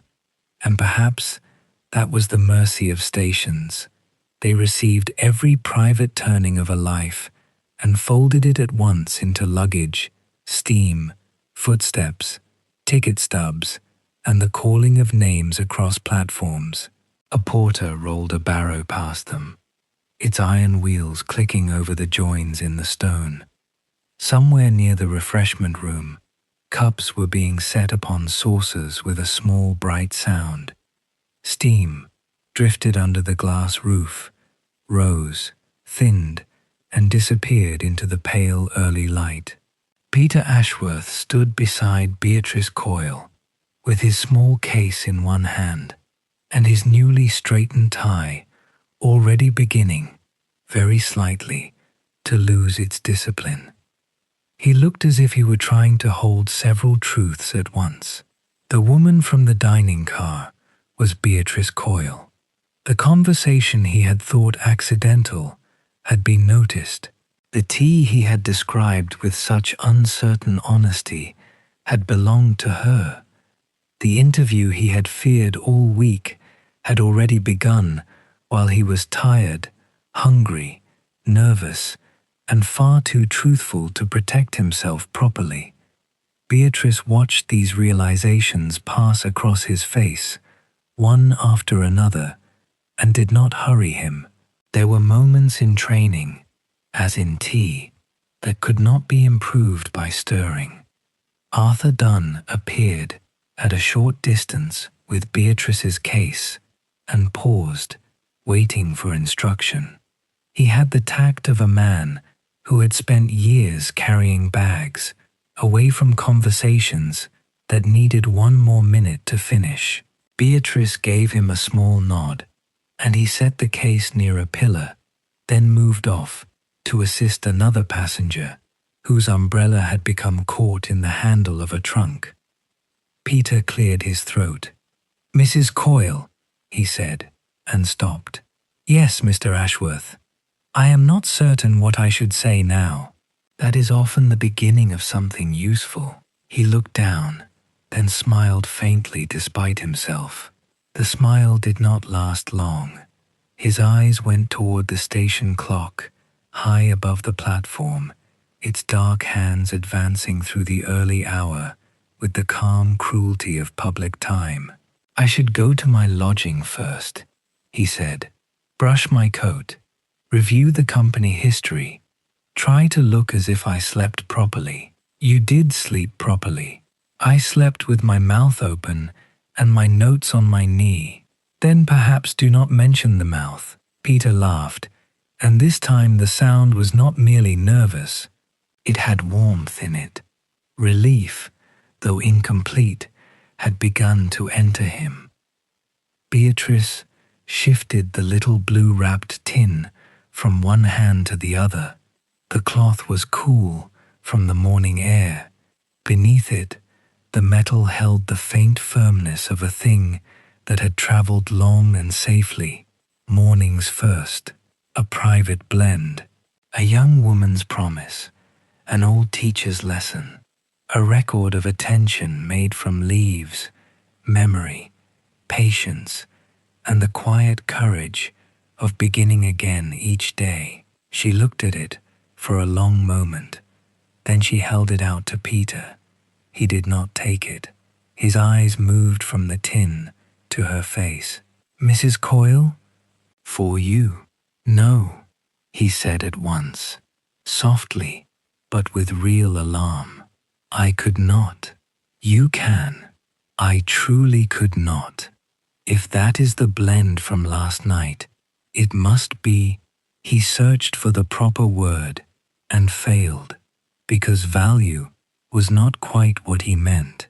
"It must be important." "It is." "Then I should not have it." "That does not follow." Peter's hand remained at his side. Around them, the station continued. A whistle, a door closing, a porter calling for a cab, the low exhale of an engine resting after its work. The first gold of morning had entered the glass roof now and lay in faint panels across the platform stones. It touched the edge of Peter's coat, the brass clasp of Beatrice's bag, and the blue cloth wrapped around the little tin. "I cannot accept your formula," Peter said. "I am not giving you the formula." He looked at her. "I am giving you the reminder." The words settled between them more quietly than steam. Beatrice turned the tin slightly in her gloved hand. "There is enough in here for several cups, not for a lifetime. You could not build a career by copying it, even if I had written the proportions on the lid, which I have not." Peter flushed. "I would never." "I know." That silenced him. She softened her voice. "This is not a test of whether you can steal a blend. It is a trust that you will remember what a blend is for." Peter looked again at the tin, and something in his expression changed. The alarm did not entirely leave him, but it grew more reverent, less frightened. Beatrice continued, slowly. "A poor tea blender learns names and repeats them. Assam, Ceylon, Darjeeling, Keemun, strength, brightness, finish. Those words have their place. You must learn them properly. You must know your leaves, your seasons, your merchants, your water, your customers, your accounts. There is no virtue in ignorance. Peter nodded.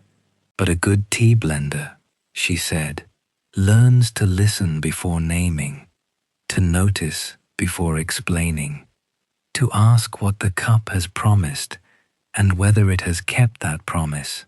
The platform sounds seemed to draw back a little, though they had not changed. Morning's first was never meant to taste clever, Beatrice said. It was meant to make the first hour of the day feel bearable to someone who had woken with sorrow, or fatigue, or simply the heaviness that sometimes arrives before one has even opened the curtains. It was never only a matter of leaves. It was a room, a threshold, a little courage at breakfast. Peter's fingers moved slightly, but he still did not take the tin. You noticed that, she said. Not perfectly, not in the language I would have used, but honestly, and honesty, when joined with attention, can be trained. His eyes had lowered now, not from shame, but from the difficulty of receiving something he had not expected to deserve. I only said what it made me think of. Yes, Beatrice said. Exactly. A small wind moved along the platform, carrying the smell of coal smoke, damp stone, station tea, wool coats, and somewhere beneath it all, that faint thread of salt from the harbour. Beatrice received it calmly. It came and went. It did not need to prove itself. She no longer needed it to restore her to the woman she had been the year before, or 10 years before, or at the beginning of her career, when she could distinguish a garden after rainfall from one before mist had lifted. It was enough that something remained, and that what remained could still guide her toward generosity. At last Peter lifted his hand. He took the tin as though it might break. It is lighter than I expected, he said. Most things are, once one stops guarding them so heavily. He looked up at her, and she saw that he understood a part of it, though not all. The rest would come later, perhaps after disappointment, after practice, after many bad cups and a few good ones, after learning that talent was not a lamp that burned steadily by itself, but a small flame that required tending. Am I to open it before the interview? He asked. No. After? Not immediately. He seemed puzzled. Take it home, Beatrice said, or wherever you are staying, while you learn.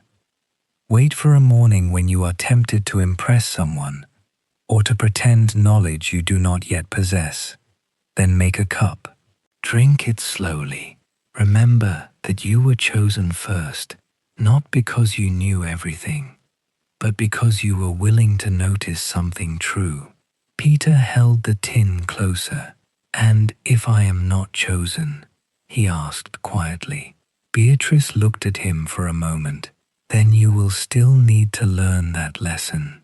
The answer might have wounded him if spoken sharply, but she gave it to him with such steadiness that it became almost a kindness. Peter breathed out, and some of the anxious dignity returned to his posture. Yes, he said, I suppose I will. Arthur Dunn passed again, nearer this time. Cab for you, Mrs. Coyle? In a moment, Arthur. Yes, ma'am, he went on, and Beatrice watched him for a second, grateful for the modest continuities of railway life, the men who knew when to knock, when to carry, when to wait, the lamps lowered at night and raised at dawn, the beds made and unmade, the passengers delivered from one uncertainty into another. Peter slipped the tin carefully into the inner pocket of his coat, then seemed to think better of it, and took it out again. I should keep it in my case, he said. Safer, perhaps. He opened his small case on a nearby bench. Inside were 2 shirts, a folded collar, the little notebook, a brush, and a packet of letters tied with narrow string. He made a space with almost ceremonial care and placed Mornings First beside the notebook, then closed the case and fastened both latches. When he straightened, his face was still nervous, but clearer. "Mrs. Coyle," he said, "I do not know how to thank you. By arriving at Whitfield and Sons on time, I shall, and by not turning your uncertainty into theatre, I shall try. Trying will be sufficient for this morning." He nodded, then hesitated in the way of someone who wanted to say something larger, but had only simple words available. "I will take care of it," he said. Beatrice heard, beneath the sentence, all he meant, and could not yet say. The tin, the lesson, the chance, the fragile trust placed into his hands before he had earned it fully. She inclined her head.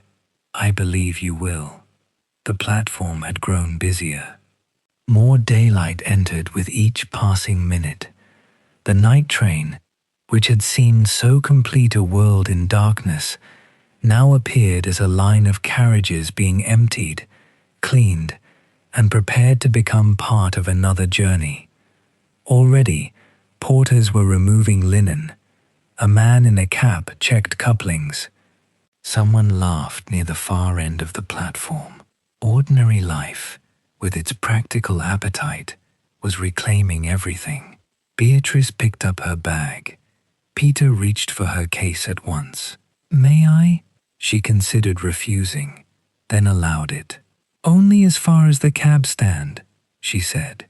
He lifted it carefully. It was heavier than he expected, and he tried not to show this. Beatrice saw and said nothing. They walked together along the platform, not quickly. Above them, the glass roof held the pale gold morning. Beneath their feet, the stone was damp, in places where steam had settled and cooled. Beatrice's boots moved steadily beside Peter's less certain steps. Around them came the mingled sounds of arrival: wheels, voices, the rustle of coats, the low breathing of engines, the clink of harness outside where cabs waited beyond the station entrance. At the end of the platform, Peter stopped. "I will see you at 9, he asked. "At 9? At Whitfield and Sons?" "Yes." He swallowed, then gave a small bow, awkward but sincere. Beatrice extended her hand. He took it carefully, not as one shakes the hand of a stranger, but as one receives the close of a lesson. Her glove was cool. His hand was warm with nerves. "Until 9, Mr. Ashworth. Until 9, Mrs. Coyle." Then he turned and walked away into the station morning, carrying his case, his notebook, his uneven knowledge, and a small, blue-wrapped tin whose value he would understand only gradually. Beatrice watched him go. He paused once near the archway, not to look back, but to shift the case from one hand to the other. Then the crowd moved around him, and he became part of Bristol, another young man stepping into the day with more hope than certainty. Arthur Dunn appeared beside Beatrice. "Cab's ready, ma'am." "Thank you." He lifted her case into the cab. Beatrice settled herself inside, arranging her skirt and bag with the composed economy of long practice. Through the cab window, she could still see the platform entrance, the moving shapes of passengers, the steam softening the morning edges. She touched the outside pocket of her bag, where the formula book rested. The tin was no longer there. For the first time, its absence did not feel like loss. The cab began to move. The station slipped behind her. Bristol opened slowly, in damp streets, early carts, shop shutters, chimney smoke, and the faint harbour air travelling between buildings. Beatrice sat back and let the city come to her in whatever way it could, by scent when scent remained, by sight when sight was kind, by memory when memory was needed, and by trust where trust had at last found somewhere to go. She had not recovered everything. She had given something onward, and the morning, pale and patient, received her. And now, as the story grows still, you may let everything become softer. The rooms are quiet, the lamps are low. Outside, the night rests gently over the rooftops, the gardens, the empty lanes, and the sleeping village. Nothing more needs to happen. Nothing more needs to be solved. You have followed the story far enough. Let the last images fade slowly. A warm window, a quiet fire, a folded letter, a distant bell, the hush of rain against old glass. Breathe in gently, breathe out slowly, and allow yourself to sink deeper into rest, held by the calm of quiet Victorian nights, softly, safely, into sleep.